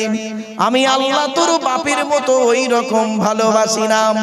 তুই যখন তোর মায়ের পেটের ভিতরে ছিলিস, আমি আল্লাহ জানতাম রে 10 মাস 10 দিন পরে পৃথিবীর মুখ যখন দেখবি, তোর নাভির সঙ্গে মায়ের নাভিটা কেটে দেওয়া হবে, দুধের প্রয়োজন হবে। তাই আমি আল্লাহ করেছি কি, তুই যখন তোর মায়ের পেটের ভিতরে ছিলিস, তোর মায়ের শরীরের 80 ফোঁটা রক্তকে ফিল্টার করি তুই আসার আগেই তোর জন্য আমি আল্লাহ তোর মায়ের স্তনের বোটাই দুধ আমি আল্লাহ আগেই পাঠিয়ে দিয়েছি। বন্ধুরে, মা কি জিনিস, বাপ কি জিনিস, জীবনে কোনোদিন বাপ মাকে কাঁদাবেন না। ও হিন্দু ভাইয়েরা, ও মুসলিম ভাইয়েরা, করজোড়ে বলে যাচ্ছি, জীবনে কোনোদিন বাপ আর মাকে কাঁদাবেন না। যাদের বাড়িতে বৃদ্ধ পিতামাতা বেঁচে আছে, যাদের বাড়িতে বৃদ্ধ পিতামাতা বেঁচে আছে, মনে রাখবেন আল্লাহর রহমত করুণা ঝরে ঝরে পড়বে। আল্লাহর নবীদের পরই স্থান হলো বাপ আর মায়ের। এই কোরআনে লেখা আছে, এই কোরআনে লেখা আছে বাম্মার কোথায় কোথায় খেদমত করতে হবে শুনে নিন। আমি রেফারেন্স গুলো দিয়ে যাচ্ছি। 1 নম্বর পারার মানে খণ্ডতে 1 নম্বর পারার 11 নম্বর পৃষ্ঠা 12 নম্বর লাইন, সূরার নাম সূরা বাকারা, ওয়াবিল ওয়ালিদাইনি ইহসানা, বাম্মার সেবা যত্ন করো। 2 নম্বর পারার 12 নম্বর পৃষ্ঠা 13 নম্বর লাইন, সূরার নাম সূরা বাকারা। يسألونك ماذا ينفقون قل ما أنفقتم من خير فللوالدين والأقربين। নবীকে প্রশ্ন করা হয়েছিল, হে নবী আপনি বলে দিন টাকা পয়সা কোথায় ব্যয় প্রথম করব, টাকা পয়সা কোথায় ব্যয় করলে সৃষ্টিকর্তা খুশি হবে। সৃষ্টিকর্তা বললেন, কুল মা আনফাকতুম মিন খাইরিন ফালিলওয়ালিদাইনি ওয়াল আকরাবিন। আল্লাহ বলে দিলেন, নবী তুমি বলে দাও টাকা পয়সাগুলো তোমরা তোমাদের বুড়ো বুড়ি বাপ আর মায়ের পিছনে ব্যয় করো, আল্লাহ খুশি হয়ে যাবে। এ হিন্দু এ মুসলিম এ বাপ মার পিছনে প্রথম পয়সা ব্যয় করে না। হিন্দুদের দুর্গা পূজায় দুর্গা পূজায় ছেলে জামা কাপড় কিনছে, বাপের জামা ধুতিটা ভালো দামি কিনলো না, শ্বশুরের মালটা বেশি করে কিনলো। নিজের মায়ের শাড়িটা ভালো দামি কিনলো না, শাশুড়ির শাড়িটা দামি কিনলো। এ মুসলমানরা ঈদ করে, ঈদ হিন্দুদের দুর্গা পূজা, মুসলমানদের ঈদ। মুসলমানরা ঈদে মার্কেটিং করছে, বাপের লুঙ্গিটা দামি কিনলো না, বাপের লুঙ্গির দাম নিল 300 টাকা, আর শ্বশুরের লুঙ্গির দাম নিল 1000 টাকা। শুধু তাই নয়, অভাগিনী মায়ের শাড়িটা নিল 500 টাকায় কি 1000 টাকায়, আর শাশুড়ির শাড়িটা নিল 3500 টাকায়। আর ওই শ্বশুর শাশুড়িদেরকে বলি কি হিন্দু কি মুসলিম, এরা এতটাই নির্লজ্জ, এতটাই নির্লজ্জ, অভদ্র। কোনদিন কোন শ্বশুর শাশুড়ি কি হিন্দু কি মুসলিম, কোনদিন কোন শ্বশুর শাশুড়ি তার জামাইকে বলল না, বাবা আমি 20 বছর পরে আমার মেয়েকে তোমাকে দেওয়ার কারণে আমি শ্বশুর বাবা হয়েছি বা আব্বা হয়েছি। আমার শাড়ি, আমার লুঙ্গিটা যদি, আমার ধুতি বা লুঙ্গির দাম যদি 500 টাকা হয়, যে তোমার জন্মদাতা বাপ, তার লুঙ্গির দামটা কত বাবা? কোনদিন জিজ্ঞাসা করলো না। কোন শ্বশুর শাশুড়ি পেয়েছে অমনি নিয়ে নিল। ছি ছি ছি ছি ছি ছি, লজ্জা করা উচিত, লজ্জা করা উচিত শ্বশুর শাশুড়িদের। আর জামাইদেরকে বলছে অনুরোধ করে, পৃথিবী ধ্বংসের লক্ষণ হলো, প্রফেট মুহাম্মদ সাল্লাল্লাহু আলাইহি সাল্লাম বলেছেন, এই পৃথিবী শুরু হয়েছে একদিন, এই পৃথিবী ধ্বংস হবে একদিন।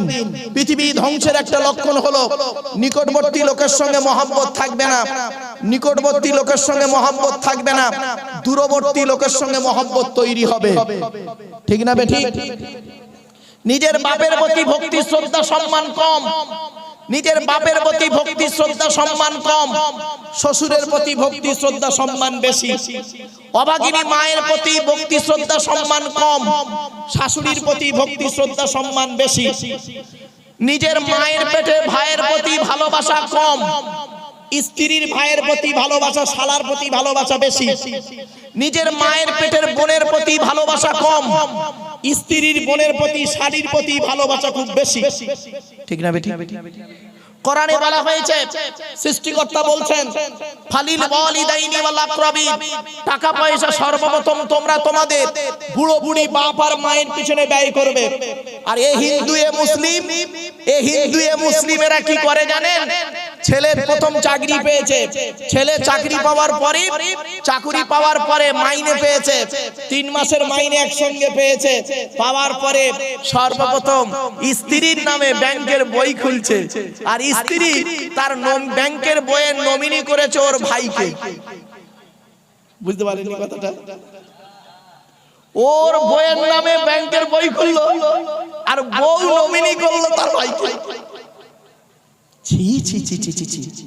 এ হিন্দু, এ মুসলিম, বিবেককে প্রশ্ন করো, বিবেককে প্রশ্ন করো। আরেকটা কথা আপনাদের বলছি, ফর্সা রং তৈরি করার মালিক কে? জোরে বলুন। কালো রং তৈরি করার মালিক কে? তাহলে কালো রং, ফর্সা রং যদি তৈরি করার মালিক আল্লাহ বা সৃষ্টিকর্তা হলো, এই হিন্দু মুসলমানেরা কালো মেয়েকে বিবাহ করতে গেলে 20,000 টাকা এক্সট্রা লাগে কেন? লজ্জা করে না? এই কোরআনে লেখা আছে, এই কোরআনে লেখা আছে, ومن آياته خلق السماوات والأرض واختلاف ألسنتكم وألوانكم 21 নম্বর পারার 5 নম্বর পৃষ্ঠা 7 নম্বর লাইন, সূরার নাম সূরা রুমের মধ্যে বলা হয়েছে, হে মানব জাতি, এখানে হিন্দু মুসলমান কোনো পার্থক্য করেনি, হে মানব জাতি, আমার নিদর্শনগুলির মধ্যে থেকে একটা নিদর্শন হলো তোদের গায়ের রংটা আমি সৃষ্টিকর্তা আলাদা করেছি, তোদের মুখের ভাষাটা আমি সৃষ্টিকর্তা আলাদা করেছি। তাহলে কালো মেয়েকে বিবাহ দিতে গেলে কেন এক্সট্রা 20,000 টাকা লাগে?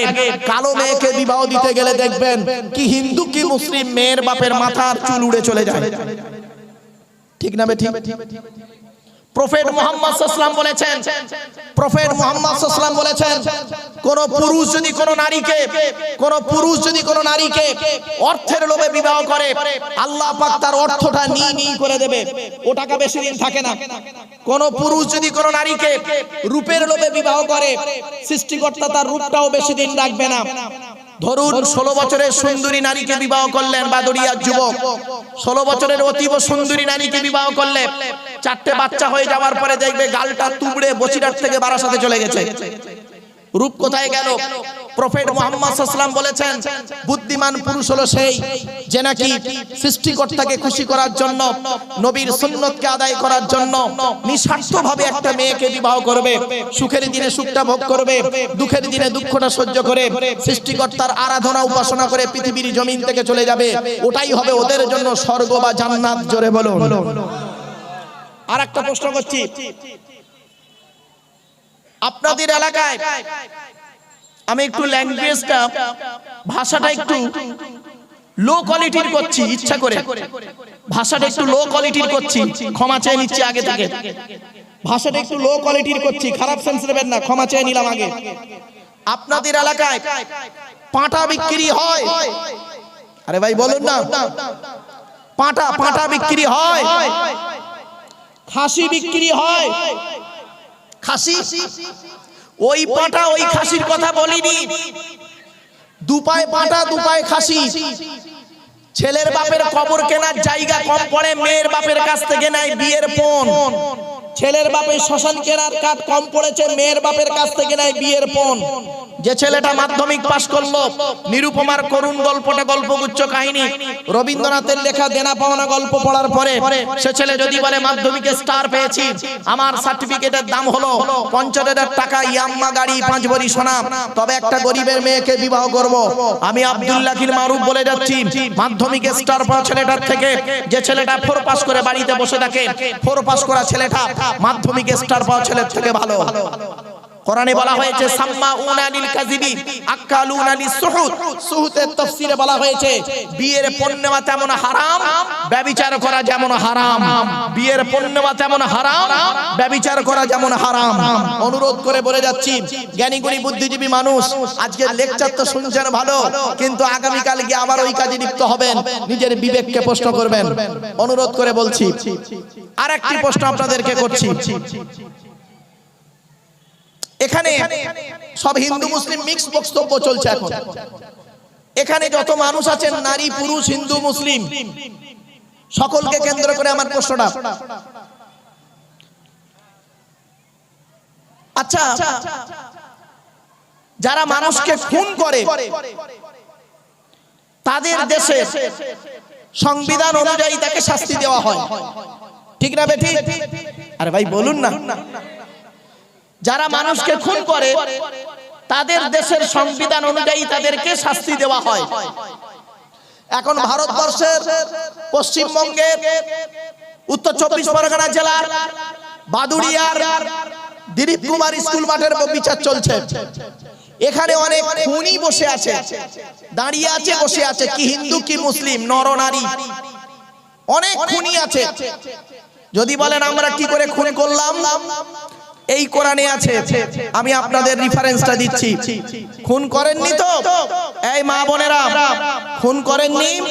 কোরআন কি বলছে দেখি, লা তাকতুলু আওলাদাকুম মিন ইমলাক নাহনু নারযুকুকুম ওয়া ইয়্যাহুম ওয়া লা তাকরাবুল ফাওয়াহিশা মা যাহারা মিনহা ওয়া বাতান।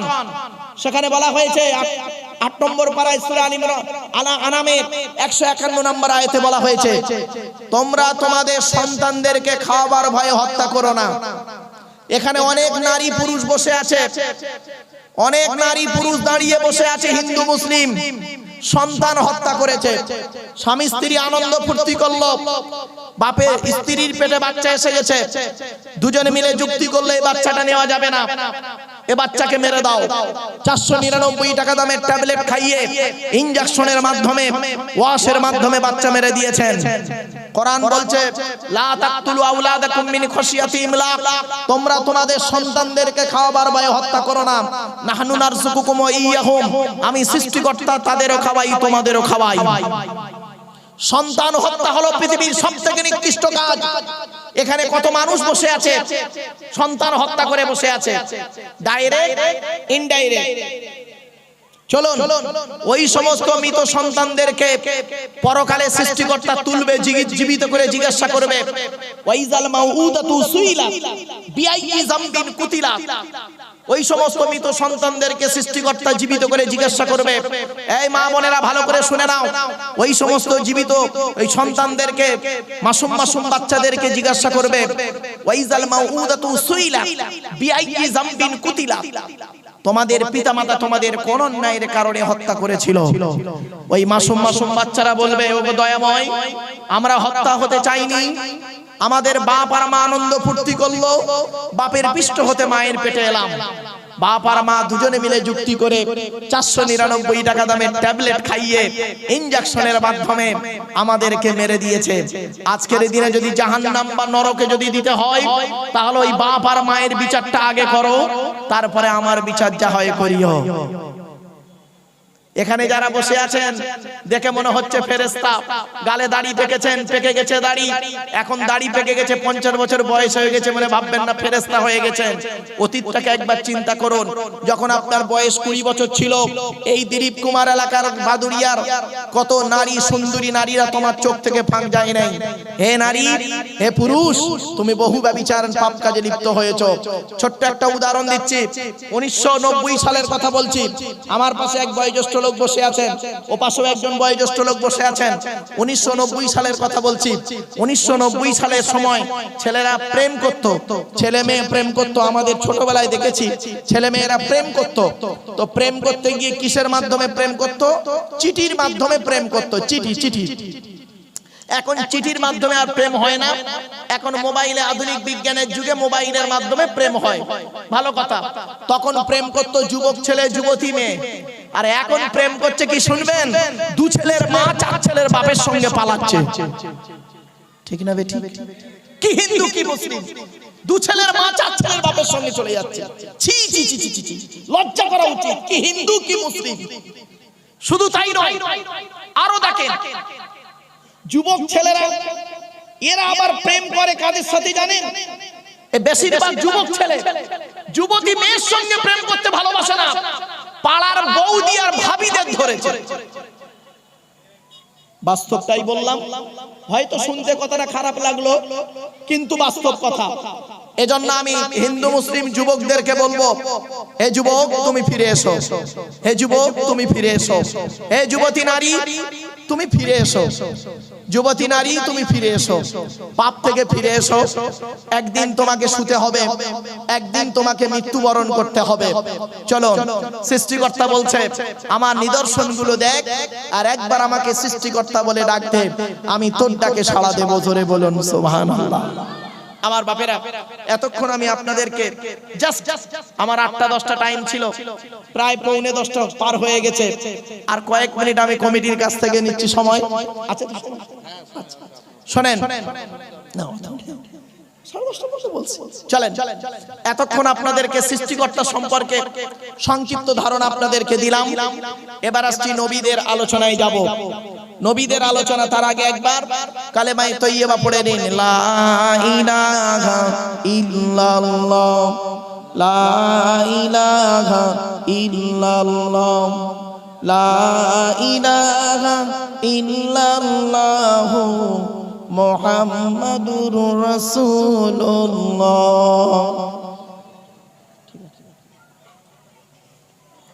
চলে যাচ্ছে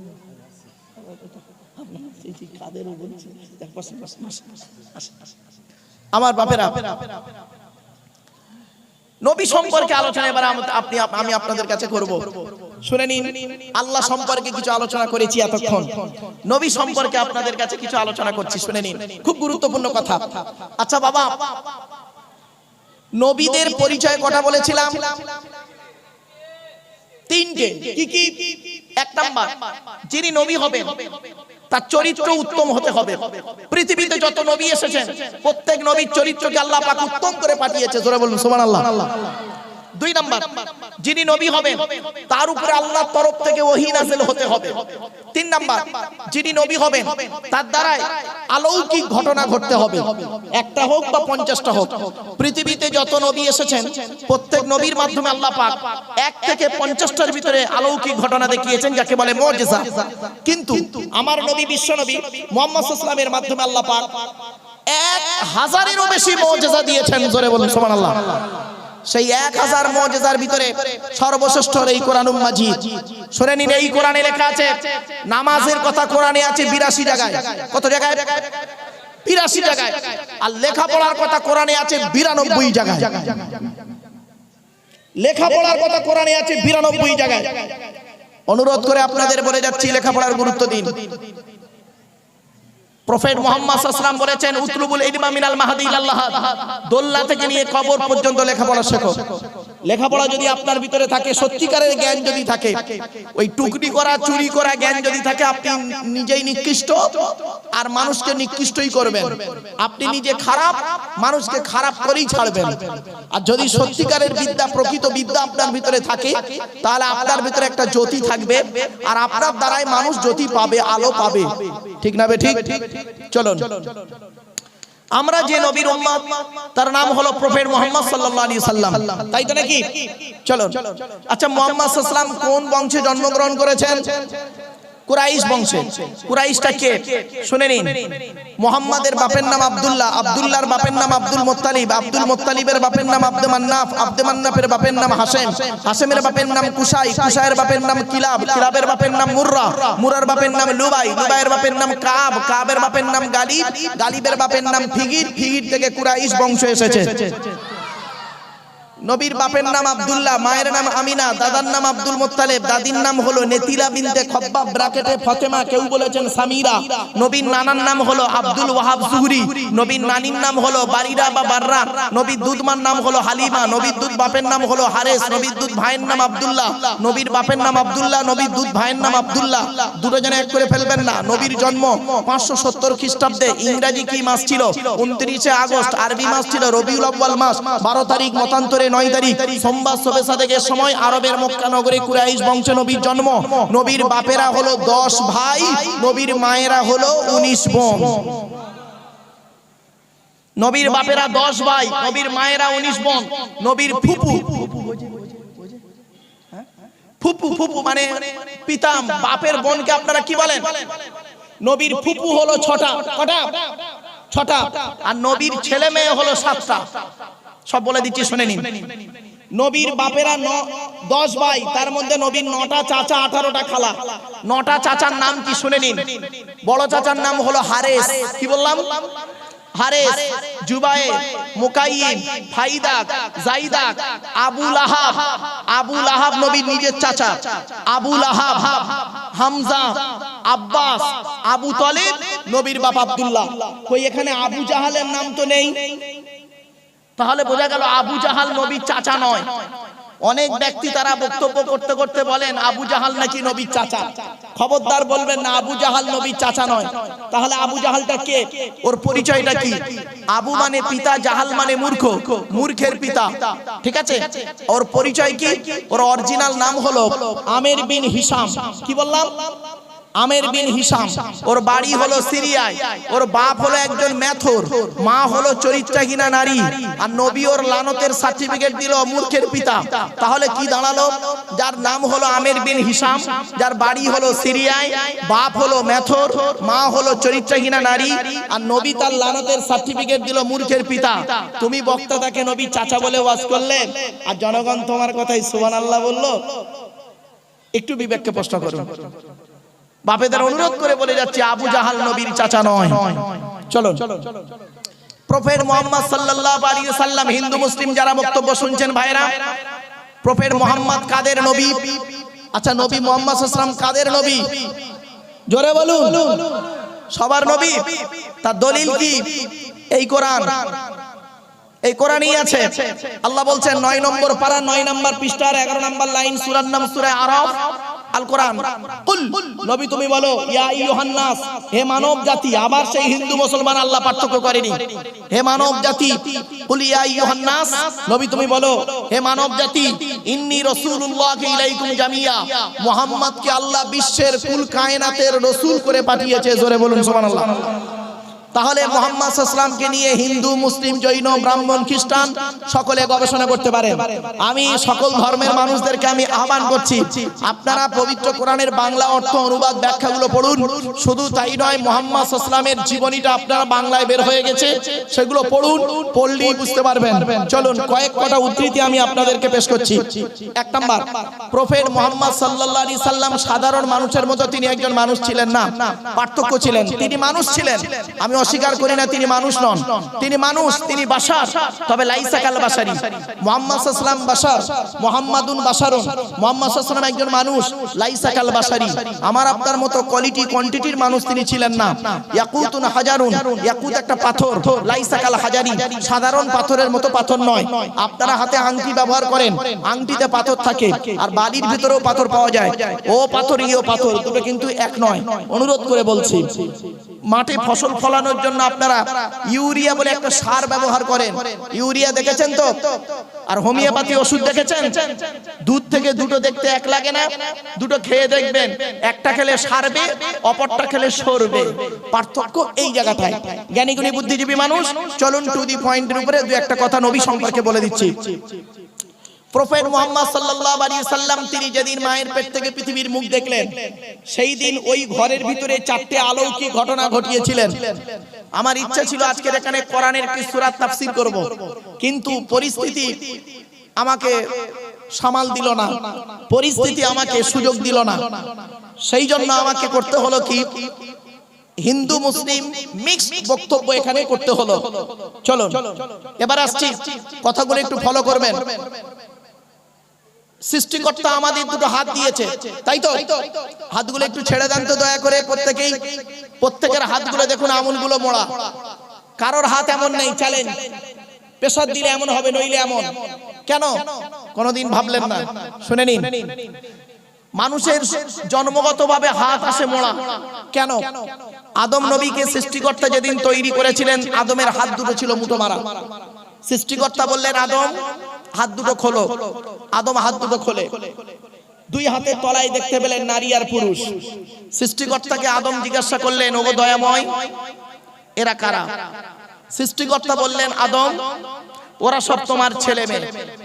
আদম আবার প্রশ্ন করলেন, ওগো দয়াময়, যদি এরা আমার ছেলে মেয়ে হয়, তাহলে এদেরকে আলাদা করলেন কেন? দুই হাতের তলায় করলেন কেন?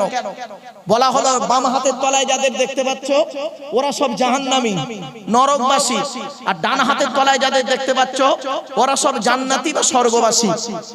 এখন আপনি এখানে বসে বসে চিন্তা করুন, আপনার তকদিরটা আদমের ডান হাতের তলায় না বাম হাতের তলায়, কোনো গ্যারান্টি দিতে পারবেন না। সারাটা জীবন ভালো ভালো কাজ করেছে, মরণের ঠিক কয়েক বছর আগে এমন কিছু কাজ করে গেছে যেটা একদম নরকবাসীদের মতো কাজ। আবার সারা জীবন খারাপ কাজে লিপ্ত ছিল, মরণের কয়েক বছর আগে কোন একজন ব্যক্তির, মহান ব্যক্তির হাতে, আল্লাহওয়ালা মানুষের হাতে হাত দিয়ে আল্লাহওয়ালা হয়ে কবরে গিয়েছে। ঠিক না বেঠিক? এরকম বহু বহু বহু প্রমাণ আছে, আমি আপনাদেরকে বলতে পারবো ইনশাআল্লাহ। চলো, আমার আলোচনা ওদিকে নয়, আবার ব্যাকে এলাম। তো প্রফেট মুহাম্মদ সাল্লাল্লাহু আলাইহি সাল্লামের মা আমিনা বর্ণনা করছেন, আমার বাচ্চা মুহাম্মদ যেদিন পৃথিবীর মুখ দেখলো, সেদিন চারটে অলৌকিক ঘটনা ঘটলো। কয়টা বাবা? চারটে। কি কি? এক নাম্বার, নবীর মা বলছেন, আমার বাচ্চা মুহাম্মদ যেদিন পৃথিবীর মুখ দেখলো, প্রত্যেক বাচ্চা মায়ের পেট থেকে গেলে তাদের হাতগুলো মুঠো মারা অবস্থায় থাকে। আমার বাচ্চা মুহাম্মদকে লক্ষ্য করে দেখি, বাচ্চার হাত দুটো মুঠো মারা অবস্থায় ছিল না রে, বাচ্চার হাত দুটো মোনাজাত অবস্থায় ছিল। দুই নাম্বার, প্রত্যেক বাচ্চা মায়ের পেট থেকে গেলে চিৎকার করে কেঁদে ওঠে। আমার বাচ্চা মুহাম্মদ দেখলাম মায়ের পেট থেকে যখন এলো, বাচ্চা চিৎকার করে কেঁদে ওঠেনি, বাচ্চার কপালটা মাটিতে সাজদা অবস্থায় ছিল। তিন নাম্বার, প্রত্যেক বাচ্চা মায়ের পেট থেকে যখন পৃথিবীর মুখ দেখে, লক্ষ্য করে দেখা যায় বাচ্চার নাভির সঙ্গে মায়ের নাভিটা জোড়া থাকে, ডাক্তার বা নার্সের মেয়েরা কেটে দিয়ে বেঁধে দেয়। আমার বাচ্চা মুহাম্মদকে লক্ষ্য করে দেখি, বাচ্চা মায়ের পেট থেকে নাড়ি কাটা অবস্থায় আল্লাহ পাঠিয়েছে। চার নাম্বার, প্রত্যেক বাচ্চা মায়ের পেট থেকে পৃথিবীর মুখ যখন দেখে, পুত্র সন্তান হলে 12 বছর বয়সের ভিতরে আপনারা তাকে খাতনা বা মুসলমানি করেন, পুরুষ লিঙ্গের আগার চামড়া কেটে বাদ দেন, তাই তো? নবীর মা আমিনা বলছেন, আমার বাচ্চা মুহাম্মদ যেদিন জন্মগ্রহণ করলো, লক্ষ্য করে দেখি বাচ্চা মায়ের পেট থেকে আল্লাহ খাতনা অবস্থায় পাঠিয়েছে। এরপরে নবী মুহাম্মদ সাল্লাল্লাহু আলাইহি সাল্লাম করলেন কি, হালিমা নামক এক মহিলার দুধ পান করেছিলেন, হিন্দু মুসলিম ইতিহাসে পড়েছেন, তাই তো? হালিমার ঘরে দুধ পান করতে গিয়ে হালিমার ডান দিকের স্তনটা নবী মুহাম্মদ সাল্লাল্লাহু আলাইহি সাল্লাম পান করতেন, হালিমার বাম দিকের স্তনটা কোনোদিন পান করেনি মুহাম্মদ সাল্লাল্লাহু আলাইহি সাল্লাম। তো একদিনের একটা ঘটনা, হালিমা তার স্বামীকে বলছে, প্রাণের স্বামী, এত বাচ্চার দুধ খাইয়েছি, এই বাচ্চাটা ব্যতিক্রম। বলছে কি ব্যতিক্রম? বলছে এই বাচ্চাটা আমার ডান দিকের স্তনটা পান করে, বাম দিকটা পান করে না। তখন হালিমার স্বামী বলছে, হালিমা এই বাচ্চাটা জাতা বাচ্চা নয়, এর প্রতি লক্ষ্য রেখো। তো হয়ে গেল, নবীর বয়স হয়ে গেছে, হালিমাও বৃদ্ধা হয়ে গেছে। হালিমা মারা যাওয়ার কয়েকদিন আগের ঘটনা, কেউ বলেছে 14 দিন, কেউ বলেছে 15 দিন। প্রফেট মুহাম্মদ সাল্লাল্লাহু আলাইহি সাল্লাম একদিন বসে আছেন সঙ্গীদেরকে নিয়ে, শুনে নিন, প্রফেট মুহাম্মদ সাল্লাল্লাহু আলাইহি সাল্লামের সঙ্গীদেরকে বলা হয় সাহাবী। কি বললাম? সাহাবী। আর ঈসা নবীর সঙ্গীদেরকে বলা হয় হাওয়ারি। কি বললাম? হাওয়ারি। তো প্রফেট মুহাম্মদ সাল্লাল্লাহু আলাইহি সাল্লাম তার সঙ্গীদেরকে নিয়ে বসে আছেন, এমত অবস্থায় ওই বৃদ্ধা হালিমা লাঠি ধরে ধরে আসছেন। কাছাকাছি যখন এলেন প্রফেট মুহাম্মদ সাল্লাল্লাহু আলাইহি সাল্লাম তিনি লক্ষ্য করলেন, কে আসছে দেখি। দেখলেন আমার দুধ মাতা হালিমাতু সাদিয়া। কি করে বসতে দিই, কাছে তো কিছুই নেই, কি দিয়ে বসতে দিই? তখন নবীজি করেছিলেন কি, প্রফেট মুহাম্মদ সাল্লাল্লাহু আলাইহি সাল্লাম করেছিলেন কি, তার গায়ের চাদর মোবারকটা, নিজের গায়ের চাদর মোবারকটা খুলে হালিমাকে বিছিয়ে দিলেন বসতে। জোরে বলুন। আচ্ছা, একটি প্রশ্নদার উত্তর আপনারা এবার বলুন দেখি, প্রফেট মুহাম্মদ, হিন্দু মুসলিম সকলেই বলুন, প্রফেট মুহাম্মদ সাল্লাল্লাহু আলাইহি সাল্লাম তার গায়ের চাদর খুলে বিছিয়ে দিলেন বসতে কোন মাকে?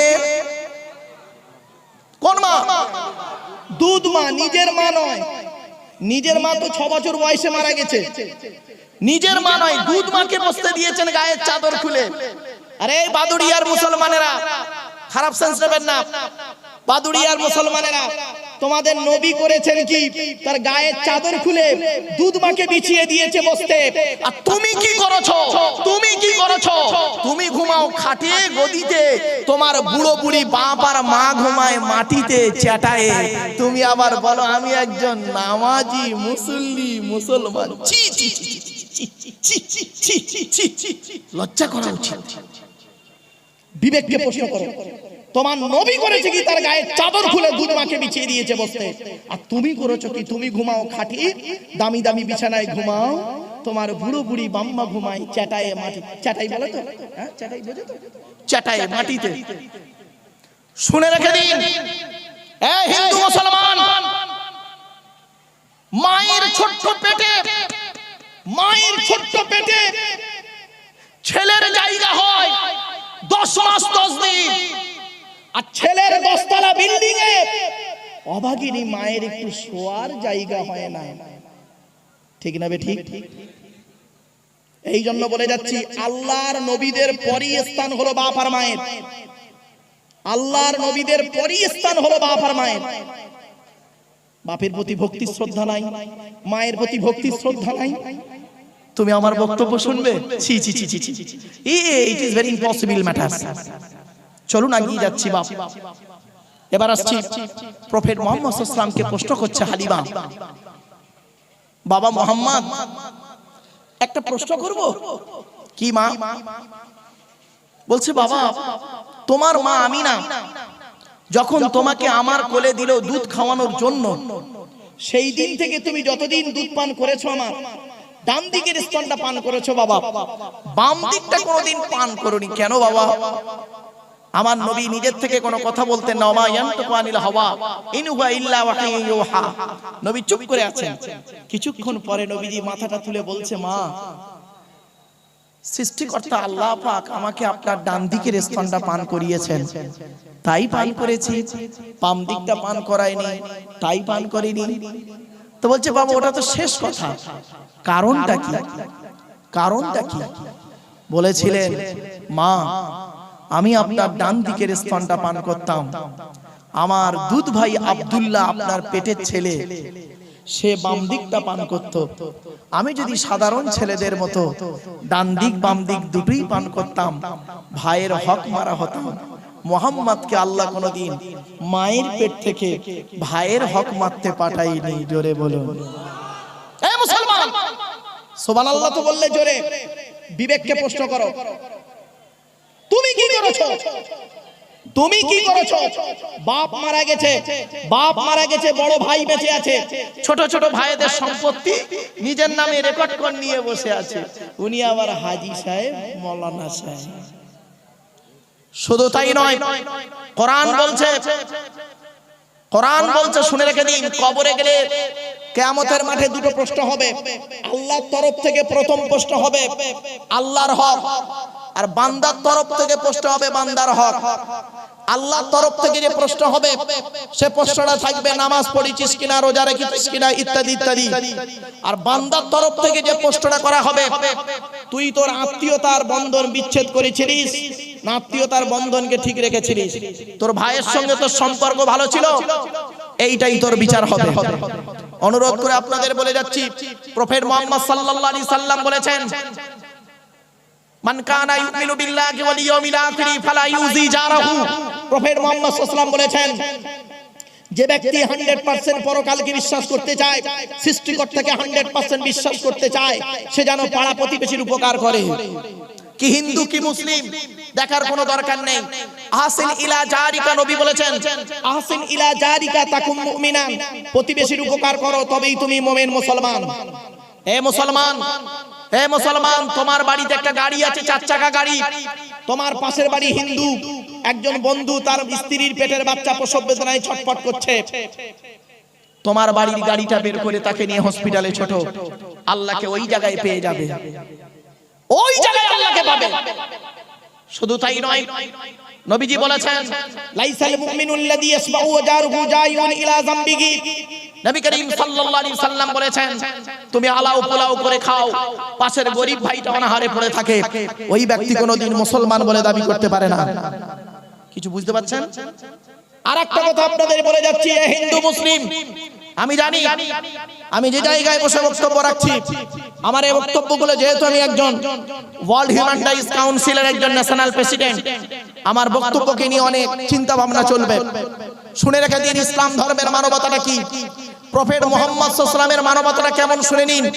তিনি বললেন, সংখ্যাগুরু মুসলিম এলাকায় সংখ্যালঘু অমুসলিমরা যদি সংখ্যাগুরু মুসলিমদের দ্বারাই যদি অত্যাচারিত হয়, আমি মুহাম্মদ সাল্লাল্লাহু আলাইহি সাল্লাম কিয়ামতের মাঠে মুসলমানদের বিরুদ্ধে আল্লাহর কাছে মামলা করব। ছোট্ট একটা উদাহরণ দিচ্ছি, ধরুন আপনাদের এই বাদুড়িয়াতে মুসলিম বেশি, এই গ্রামে 1000 মুসলিম, 1000 মুসলমানটি ঘর, মুসলমানদের 1000টা ঘর আছে, আর হিন্দুদের 10টা ঘর আছে, 10 ভাই হিন্দু আছে আর 1000 মুসলমান আছেন।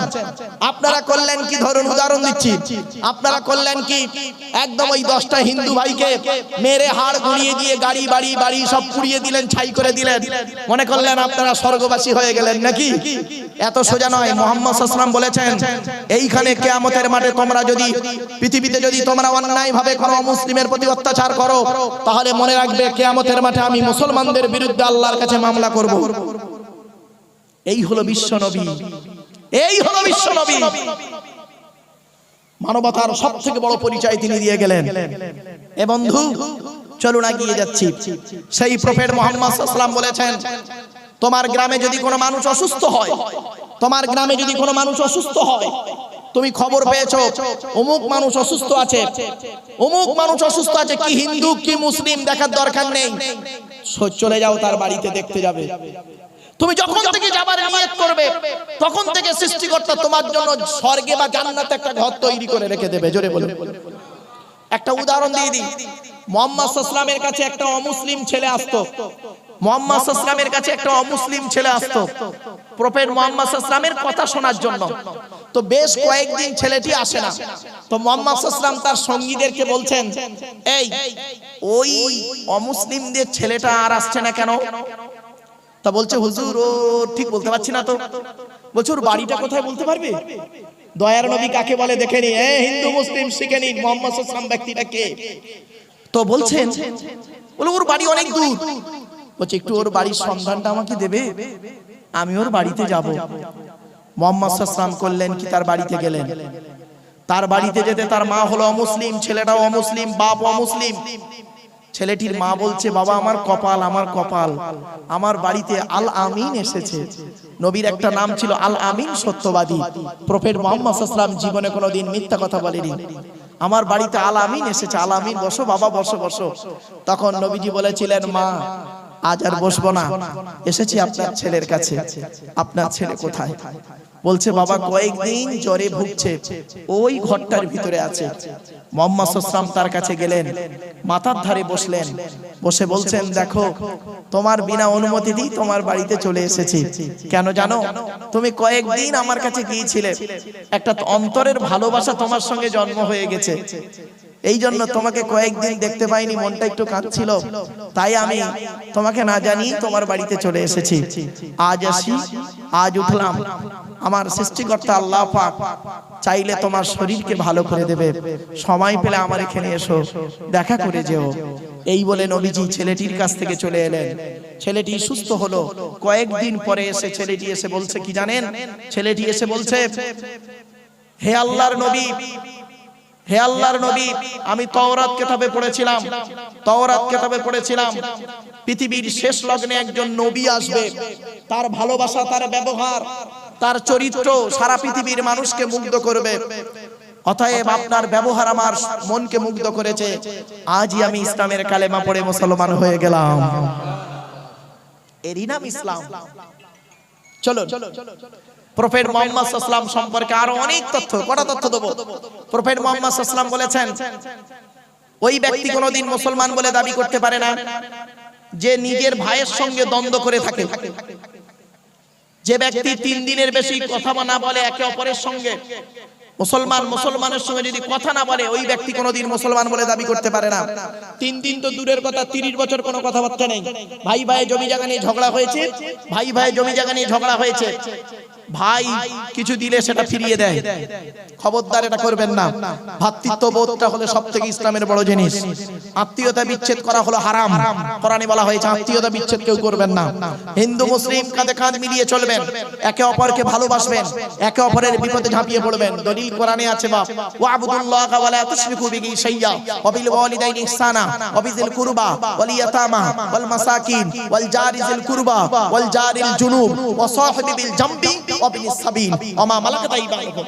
পবিত্র কোরআন সূরা নিসা 36 নম্বর আয়াতে প্রতিবেশীর উপকার করতে হবে। এজন্য আপনাদেরকে আমি অনুরোধ করে বলে যাচ্ছি, এটা মাথায় রাখুন। আল্লাহর আলোচনা করেছি, নবীর সংক্ষিপ্ত আলোচনা আপনাদেরকে বললাম, প্রফেট মুহাম্মদ সাল্লাল্লাহু আলাইহি ওয়াসাল্লামের কিছু আদর্শ তুলে বাস্তব জীবনের সঙ্গে একটু মিল দিয়ে দিলাম। এবারে আসছি আমাদের পরিচয়।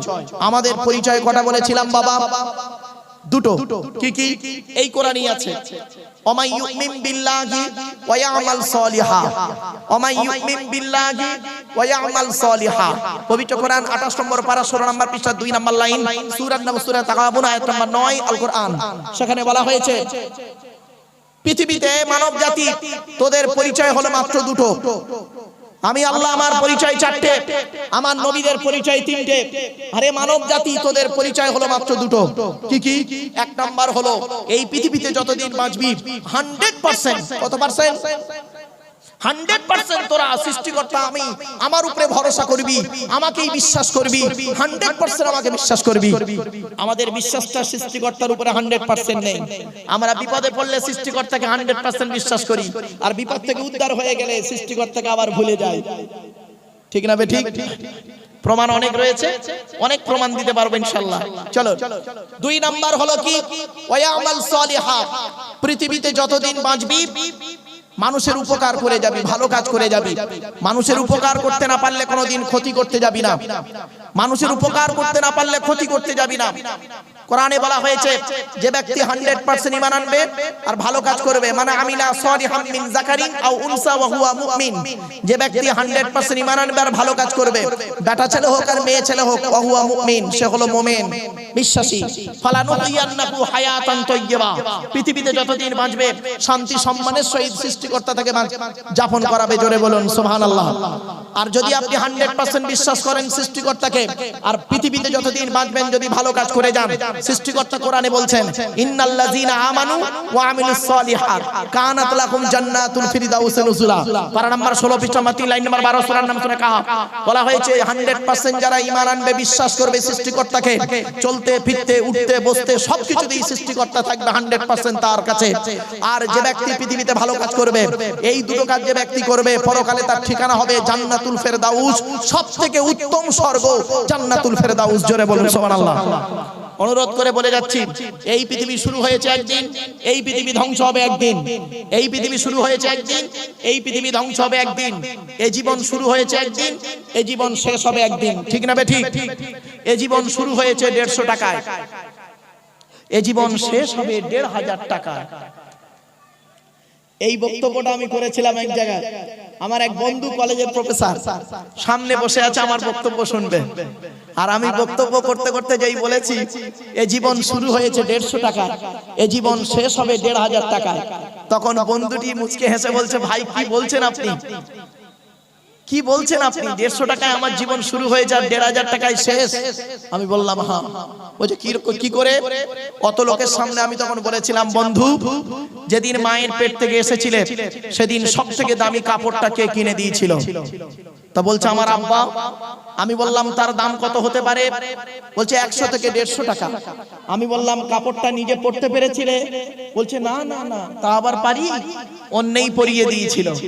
সৃষ্টিকর্তা বলছে, এই পৃথিবীর মানুষ, বাদুড়িয়ার মানুষ, হিন্দু মুসলমান, তুই যেদিন মায়ের পেট থেকে এলি সেই দিন যে কাপড়টা পরলি তার দাম 150 টাকা, নিজে পরতে পারলি না, অন্যই তোকে পরিয়ে দিল। আর যেদিন তুই মারা যাবি, জীবনের শেষ কাপড়, তার নাম কাপন, কাপন, তার দাম 1500 টাকা, তুই নিজে পড়তে পারবি না, অন্যই তোকে পরিয়ে দেবে। এই জীবন শুরু হলো 150 টাকায়, এই জীবন শেষ হবে 1500 টাকায়। আর বাকি যা দুই হাত দিয়ে, হাত পা চোখ কান নাক ব্রেন দিয়ে ইনকাম করেছিস, গাড়ি বাড়ি বিল্ডিং করেছিস, সব ওই গীতার সারাংশ হয়ে গেছে। হিন্দু ভাই যারা বক্তব্য শুনছেন, গীতার সারাংশটা কি শুনে নিন। গীতার সারাংশ কি মুসলিম ভাইরা শুনুন একটু, খারাপ সেন্স নেবেন না যেন ফট করে। যা নিয়েছো, যা হয়েছে তা ভালোই হয়েছে, যা হচ্ছে তা ভালোই হচ্ছে, যা হবে তা ভালোই হবে। কি হারিয়েছে তোমাদের? তোমরা কাঁদছো, যা নিয়েছো এই পৃথিবী থেকেই নিয়েছো, যা দিয়েছো এই পৃথিবীতেই দিয়েছো। আজকের যেটা তোমার আছে, গতকাল সেটা অন্যের ছিল, তার মানে তোমার ছেলে তোমার বাপের ছিল। আজকের যেটা তোমার আছে, গতকাল সেটা অন্যের ছিল, আজ তোমার আছে। তুমি আজ মারা যাও, আগামী কাল সেটা অন্যের হয়ে যাবে, তার মানে তোমার ছেলের হয়ে যাবে। কিছু বুঝতে পারলেন বাবা? হিন্দু মুসলিম অনুরোধ করে বলে যাচ্ছি, চোখ দুটো বন্ধ হয়ে গেলে শেষ। মুসলমানরা যাবেন কবরে, হিন্দু যাবে শ্মশানে। কবর চারটে কথা বলে। কয়টা কয়টা কয়টা? চারটে কথা বলে। এক নাম্বার কবর বলে, আমি কবর, আমি দরজা জানালা ছাড়া ঘর, আমি কবর দরজা জানালা ছাড়া ঘর। আজকের বাড়িতে গিয়ে, এ হিন্দু হে মুসলিম, আজ বাড়িতে গিয়ে দরজা বন্ধ করে লাইটটা অফ করে 1 ঘন্টা একদিন থেকে দেখো, অনুভব করতে পারবে কবর কি জিনিস। 2 নাম্বার কবর বলে, আমি কবর এমন একটা ঘর, আমি সাপ বিচে পোকামাকড়ের ঘর, সাপ বিচে পোকামাকড়ের ঘর। আমি কবর এমন একটা ঘর, সাপ বিচে পোকামাকড়ের ঘর। বাপেরা, আপনাদের এলাকায় কোনো ব্যক্তি মারা গেলে তারকে কাফন পরিয়ে জানাজা পরিয়ে মাটি দেন, তাই তো নাকি মুসলিমরা? আচ্ছা, মাটি দেবার 20 দিন পরে, কতদিন? মাটি দেবার 20 দিন পরে কবরটা কোনোদিন খুলে কেউ দেখেছেন? দেখেননি? একবার দেখবেন, দেখলেই বুঝতে পারবেন। শুনে নিন, মানুষকে যখন মাটি দিয়ে চলে আসা হয়, মানুষকে যখন মাটি দিয়ে চলে আসা হয়, মুসলিমরা যখন মাটি দিয়ে চলে আসে, ওই ব্যক্তিকে, ওই ব্যক্তির 8 থেকে 10 দিন পরে, কবরের ভিতরে 8 থেকে 10 দিন পরে সর্বপ্রথম ওর মাথার চুল, দাড়ি, গোপ, নাক, মানে সমস্ত লোমগুলো, হাতের নখগুলো খসে খসে পড়ে যায়। 10 থেকে 12 দিন পরে গলে গিয়ে পচে গিয়ে নাক দিয়ে কান দিয়ে গাল দিয়ে বেরোতে থাকে। শুনে নিন, মানব সৃষ্টিকর্তা বলছেন, এ মানব জাতি, তোর দেহের মধ্যে 9টা ছিদ্র করেছি। কয়টা? 9টা ছিদ্র দিয়েছি। 2 নাক, 2 কান, 2 একটা গাল, 2 চোখ, 7টা সামনে পেছনে 9টা। এই 9টা ছিদ্রের যে কোনো একটা ছিদ্র দিয়ে তোর আত্মা বের করে নেওয়া হয়। আর মোমেন ব্যক্তি যে হয়, সৃষ্টিকর্তার নিকটবর্তী যে ব্যক্তি হয়, তার আত্মাটাকে সৃষ্টিকর্তা ফেরেশতার মাধ্যমে এমন ভাবে বের করে ও নিজেই বুঝতে পারে না। জোরে বলুন।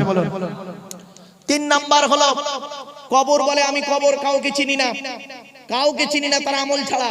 4 নাম্বার কবর বলে আমি কবর, আমার উপরে লাইটিং করতে গেলে, খুশবু করতে গেলে, ফুল দিয়ে খুশবু করতে গেলে, লাইটিং করতে গেলে আমার উপরে টাকার প্রয়োজন হয়, আর আমার ভেতরে লাইটিং করতে গেলে নেক আমলের প্রয়োজন হয়। জ্ঞানীগুলি বুদ্ধিজীবী মানুষ, বক্তব্য একটু শেষের দিকে নিয়ে আসছি। এই পৃথিবী শুরু হয়েছে একদিন, এই পৃথিবী ধ্বংস হবে একদিন। পৃথিবী ধ্বংসের কয়েকটা লক্ষণ মুহাম্মদ সাল্লাল্লাহু আলাইহি ওয়াসাল্লাম বলে গেছেন।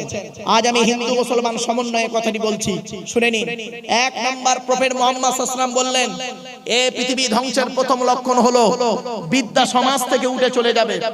আজ মাধ্যমিক, উচ্চ মাধ্যমিক, বিএ পাস, এমএ পাস, আলেম, হাফেজ, মাস্টার, ডাক্তার, ইঞ্জিনিয়ার, প্রফেসর বেড়ে গেছে। বুড়ো বুড়ি বাম্বার অনেকে ভাতও দেয় না, খবর নেয় না। ঠিক না বেঠিক? What is the definition of education? Education কাকে বলে?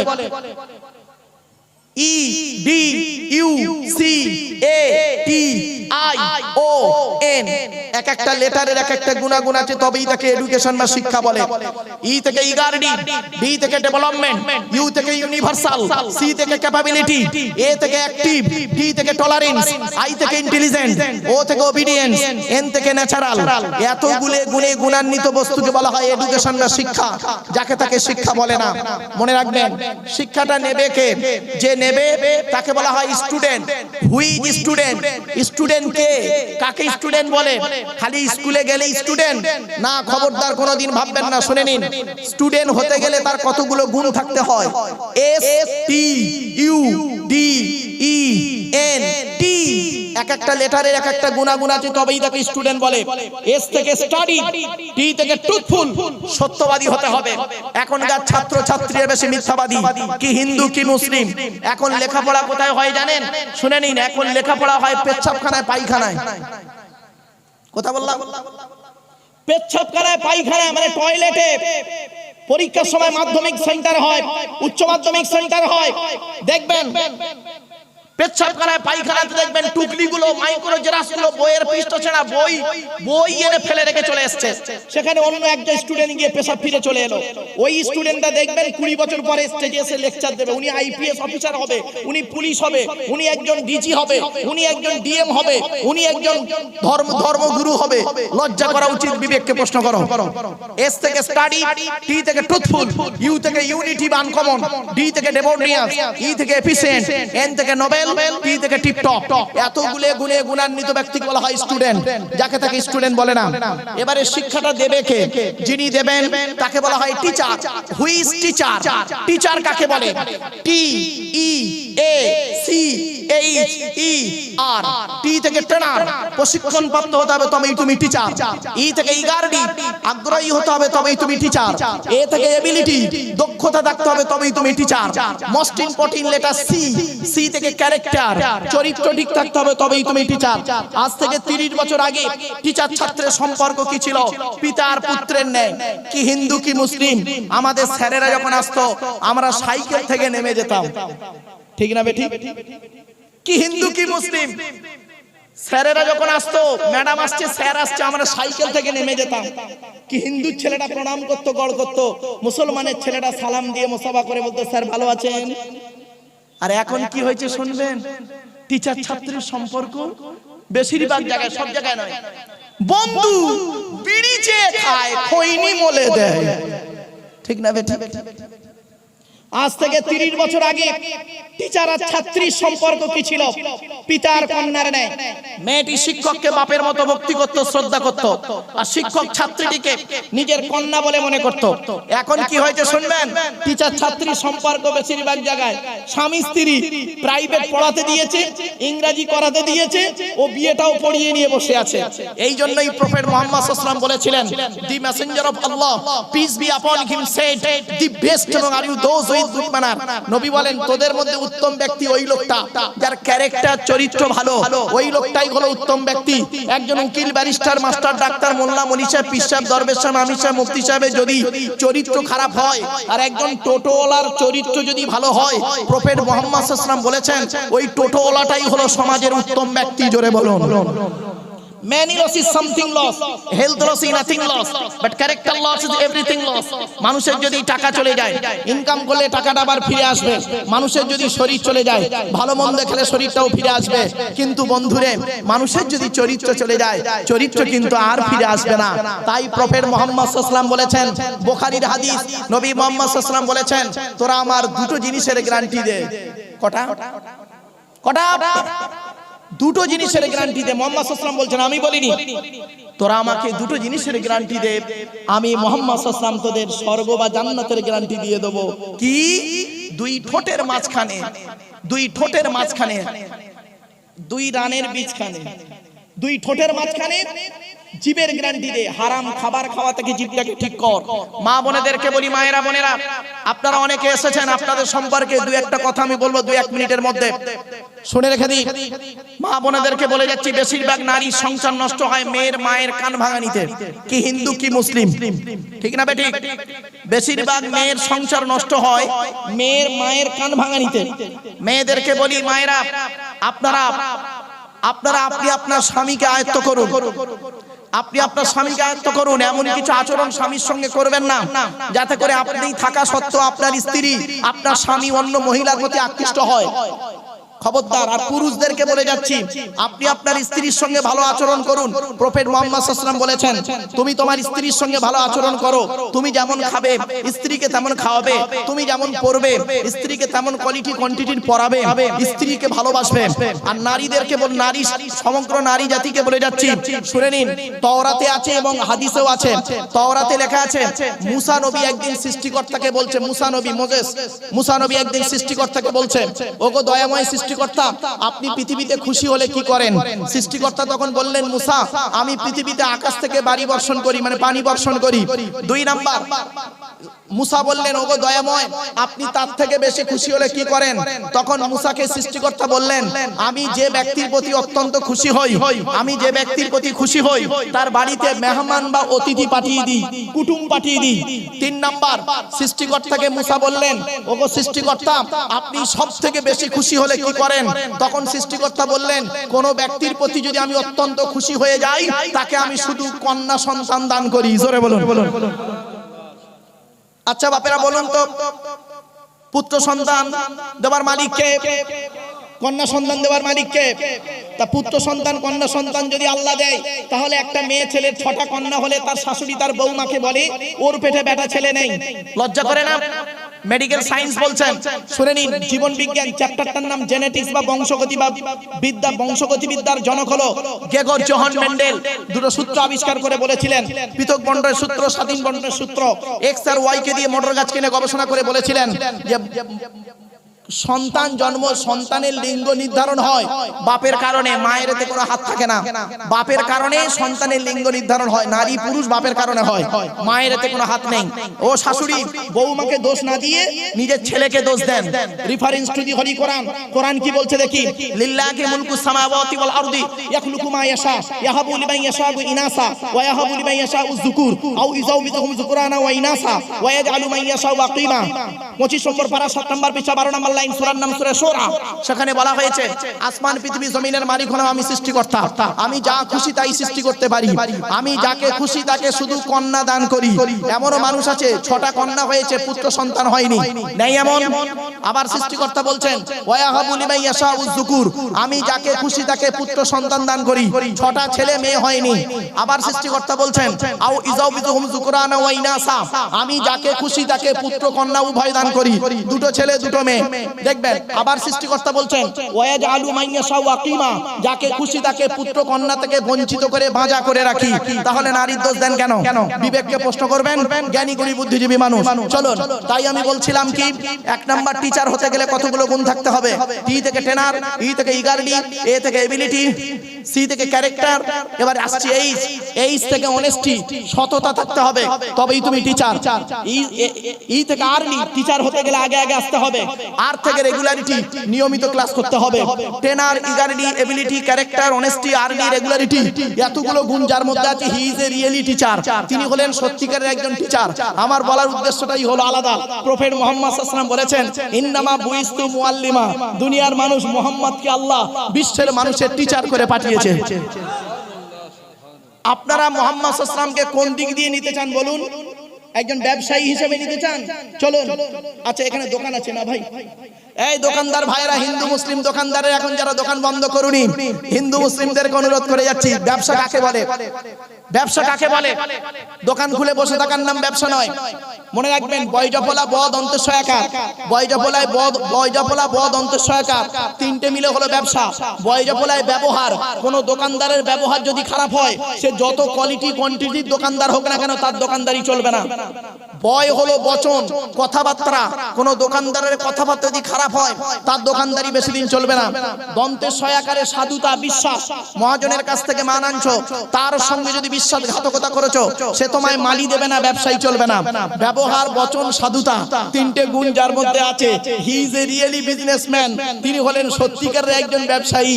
এই 3 গুণে গুণান্বিত ছিল একজন নবী, একজন ব্যক্তি। তিনি খাদিজার মালগুলো নিয়ে এত সুন্দর ব্যবসার পরিচয়, ব্যবসায়ীর পরিচয় দিয়েছিলেন।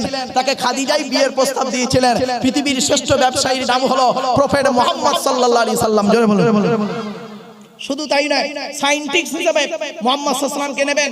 শুনে নিন, 2006 সালে ফুটবল বিশ্বকাপ হয়েছিল, তাই তো নাকি? আরে ভাই বলুন না একটু। 2006 সালে ফুটবল বিশ্বকাপ হয়েছিল, প্রতি 4 বছর অন্তর ফুটবল বিশ্বকাপ হয়। 2006 সালে যে ফুটবল বিশ্বকাপ হয়েছিল, 2টো দল ফাইনালে উঠেছিল, ইতালি আর ফ্রান্স। জিনেদিন জিদান মাথারেজিদ বলে একটা প্লেয়ারকে, ইতালির একটা প্লেয়ারকে মাথা দিয়ে গুঁতো মেরেছিল। টুর্নামেন্টে ভালো খেলার কারণে মানে সোনার বলটা জিদান পেয়েছিল। ইতালি কাপ জিতলো, ফ্রান্স সে বছর হেরে গেল। যে দেশে হয়েছিল দেশটার নাম ছিল জার্মান। যে জার্মানে একজন ভালো মুসলিম স্ট্রাইকার খেলতেন, তার নাম হলো হাফেজ মেসুদ ওজিল। এবার আসছি, ওই জার্মানের সর্বশ্রেষ্ঠ ডাক্তার, ওই জার্মানের সর্বশ্রেষ্ঠ ডাক্তার নাম হলো মিস্টার কুক। কি বললাম? আরে ভাই বলুন না একটু। মিস্টার কুক, হিন্দু নন, মুসলমান নন, খ্রিস্টান। মিস্টার কুককে একদিন জার্মানের ছেলেমেয়েরা প্রশ্ন করছে, স্যার, রিলিজিয়স অফ ইসলাম সম্পর্কে, দি হলি কোরআন সম্পর্কে, প্রফেট মুহাম্মদ সম্পর্কে আপনি কিছু মতামত পেশ করুন। উনি বললেন, read the holy Quran and tradition of prophet Muhammad Mustafa সাল্লাল্লাহু আলাইহি সাল্লাম, your future life successful, it is my challenge. ওরে জার্মানের ছেলেমেয়েরা, তোরা যদি ভবিষ্যৎ জীবনটা উন্নতির চরম শিখরে পৌঁছাতে যাস, আমি মিস্টার কুক তোদের চ্যালেঞ্জ দিয়ে বলে যাচ্ছি, মুহাম্মদ বলে একজন নবী এসেছিল, ওই নবীর উপরে যে কোরআন এসেছিল, ওই কোরআনটাকে তোরা ভালো করে পড়বি, গবেষণা করবি, আর মুহাম্মাদের হাদিসগুলো নিয়ে গবেষণা করবি, পড়বি। আমি মিস্টার কুক তোদের বলে যাচ্ছি, ভবিষ্যৎ জীবনটা উন্নতির চরম শিখরে পৌঁছে যাবি। সঙ্গে সঙ্গে জার্মানের ছেলেমেয়েরা বলল, স্যার, আপনি একজন খ্রিস্টান হয়ে বাইবেল পড়তে না বলে মুহাম্মাদের উপরে আসা কোরআন পড়তে বললেন কেন? আপনি নিজে কিছু পেয়েছেন? তা বলছে, পেয়েছি বলেই বলেছি। বলে, কি পেয়েছেন স্যার একটু বলুন।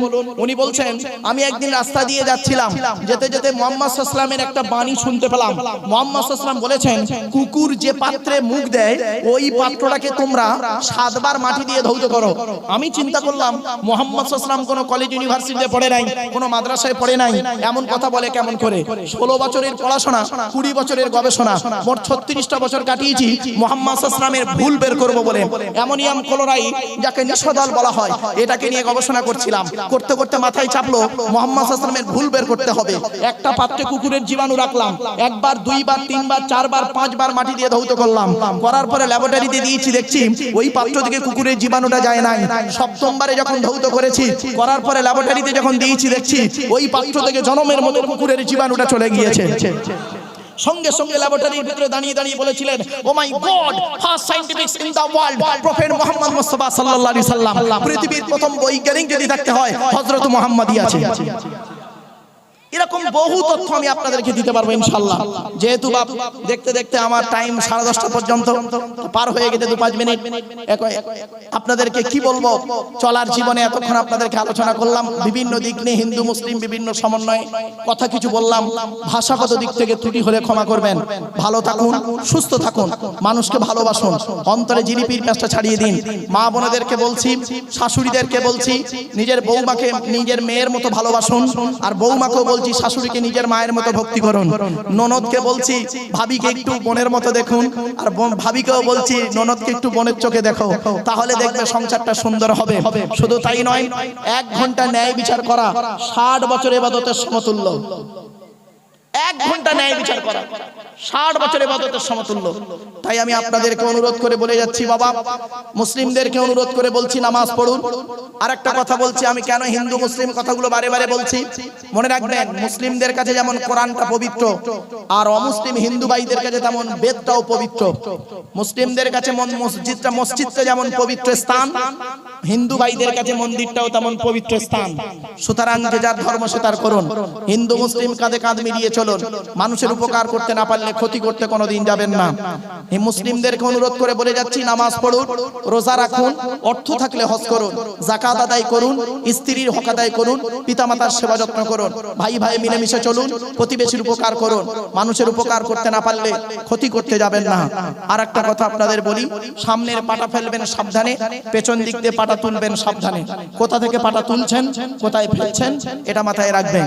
আর যুবতী মেয়েদেরকে বলছি, যুবতী মেয়ে যারা বক্তব্য শুনতে এসেছে হিন্দু মুসলিম, যুবতী মেয়েদেরকে বলছি, ইন ফিউচারে তোমাদের চলার জন্য একটা টিপস, একটাই আমার টিপস, সেটা হলো কি, পাকাল মাছের মতো জীবন যাপন করো। পাকাল মাছ বোঝেন তো? হ্যাঁ, পাকাল মাছ। আচ্ছা, পাকাল মাছ কোথায় থাকে? গায়ে কাদা লাগে, এইভাবে জীবন যাপন করো। ধর্মের মুসলিমদেরকে বলে যাচ্ছি, মুসলিম ভাইদেরকে আমি করজোড়ে বলছি, ধর্মের ভেতরে মারামারি করবেন না। ধর্মের ভিতরে মারামারি, গোল টুপি, লম্বা টুপি, টুপির মারামারি, এইসব নিয়ে মারামারি, ধর্মের ভিতরে মারামারি। ছোট্ট একটা প্রশ্ন আপনাদের করি, কবরে গেলে আপনাকে কোনোদিন বলবে না তুই তবলিগ না ফুরফুরা না বেরেলি না ওয়াহাবি না জামাত ইসলাম না আহলে হাদিস। কিয়ামতের মাঠে এই প্রশ্ন করা হবে না তুই তবলিগ ফুরফুরা বেরেলি ওয়াহাবি জামাত ইসলাম আহলে হাদিস কি ছিলিস। যেগুলো যে জিনিসটা, যে প্রশ্নগুলো কবরে হবে না, যে প্রশ্নগুলো কিয়ামতের মাঠে হবে না, এই পৃথিবীতে কয়েক বছর বাঁচবেন, 23, 24, 40, 50 বছর বাঁচবেন, সেইগুলো নিয়ে মারামারি করেন কেন? যে প্রশ্ন কবরে হবে সেইটা নিয়ে চিন্তা ভাবনা করুন, যে প্রশ্ন কিয়ামতের মাঠে হবে সেইটা নিয়ে চিন্তা ভাবনা করুন। অনুরোধ করে বলে গেলাম, কবরটাকে শান্তির বাগান বানানোর জন্য পৃথিবীতে সুন্দর দেহ তৈরি করে যান। মনে রাখবেন, এই মাটির দেহ মাটি হবে, পুড়ে হবে ছাই। এ দেহ পচা দেহ, গরব কিসের ভাই? কোন দিকের অহংকার চলবে না বাপ। কোরআনের দলিল, ওয়ালা তুসাইর খাদ্দাকা লিন-নাস ওয়ালা তামশি ফিল আরদি মারহা ইন্নাল্লাহা লা ইউহিব্বু কুল্লা মুখতারিন ফখুর। পারা নাম্বার 21, পৃষ্ঠা নাম্বার 11, লাইন নাম্বার 14, সূরার নাম সূরা লোকমান। কোরআনে বলা হয়েছে, এই পৃথিবীতে কোনোদিন অহংকার করে চলাফেরা করিস না। আমি আল্লাহ কোনোদিন কোনো অহংকারকারীকে ভালোবাসি না। কিসের অহংকার করেন? সমস্ত অহংকার আল্লাহর কাছে সব জিরো। ঠিক না? ঠিক। তাই আপনাদেরকে বলে যাচ্ছি বাপ, পৃথিবীতে যে কদিন বাঁচবেন, ঈমানের সহিত থাকার তৌফিক যেন আল্লাহ আমাদের দান করেন। বলুন আল্লাহুম্মা আমিন। ঈমান নিয়ে থাকার, ঈমান নিয়ে যাওয়ার, মানুষের সঙ্গে ভালো ব্যবহার করে যাওয়া। মৃত ব্যক্তিদের গালি দেবেন না, মৃত ব্যক্তিদের গালি দেবেন না, খবরদার। আম্মা জান আয়েশা থেকে হাদিস রওয়ায়াত, আল্লাহর নবী বলেছেন, লা তাসুবুল আমওয়াতা, তোমরা মৃত ব্যক্তিদের গালি দিও না। যারা পৃথিবী ছেড়ে চলে গেছে তাদেরকে গালি দেন কেন? কেন গালি দেন? খবরদার গালি দেবেন না, তাদের জবাব তারা দেবে। তুমি তাকে গালি দিয়ে তোমার ঈমানটাকে নষ্ট করছো কেন? বোকার পরিচয় খবরদার নয়। আপনি কিভাবে চলছেন আপনি আপনার নিজের বিবেককে প্রশ্ন করুন। খাঁটি মুমিন হতে গেলে 5টা গুণ লাগবে। ইন্নামাল মুমিনুনা আল্লাযীনা ইযা যুকিরাল্লাহু ওয়াজিলাত কুলুবুহুম। 2 নাম্বার, ওয়া ইযা তুলিয়াত আলাইহিম আয়াতুহু যাদাতুহুম ঈমানা। 3 নাম্বার, ওয়া আলা রাব্বিহিম ইয়াতাওয়াক্কালুন। 4 নাম্বার, আল্লাযীনা ইউকিমুনাস সালাত। 5 নাম্বার, ওয়া মিম্মা রাযাকনাহুম ইউনফিকুন। এই 5টা আয়াত বলে আল্লাহ বলছেন, উলাইকা হুমুল মুমিনুনা হাক্কা, এরাই হলো প্রকৃত মুমিন, যাকে তাকে মুমিন বলে না বাপ। অনুরোধ করে বলে গেলাম, ভাষাগত দিক থেকে ত্রুটি হলে ক্ষমা করবেন। আসুন আমরা একটু সংক্ষিপ্ত মুক্তাসার একটু দোয়া করব। আমার জন্য দোয়া চান এবং আপনাদের জন্য আমি দোয়া চাই।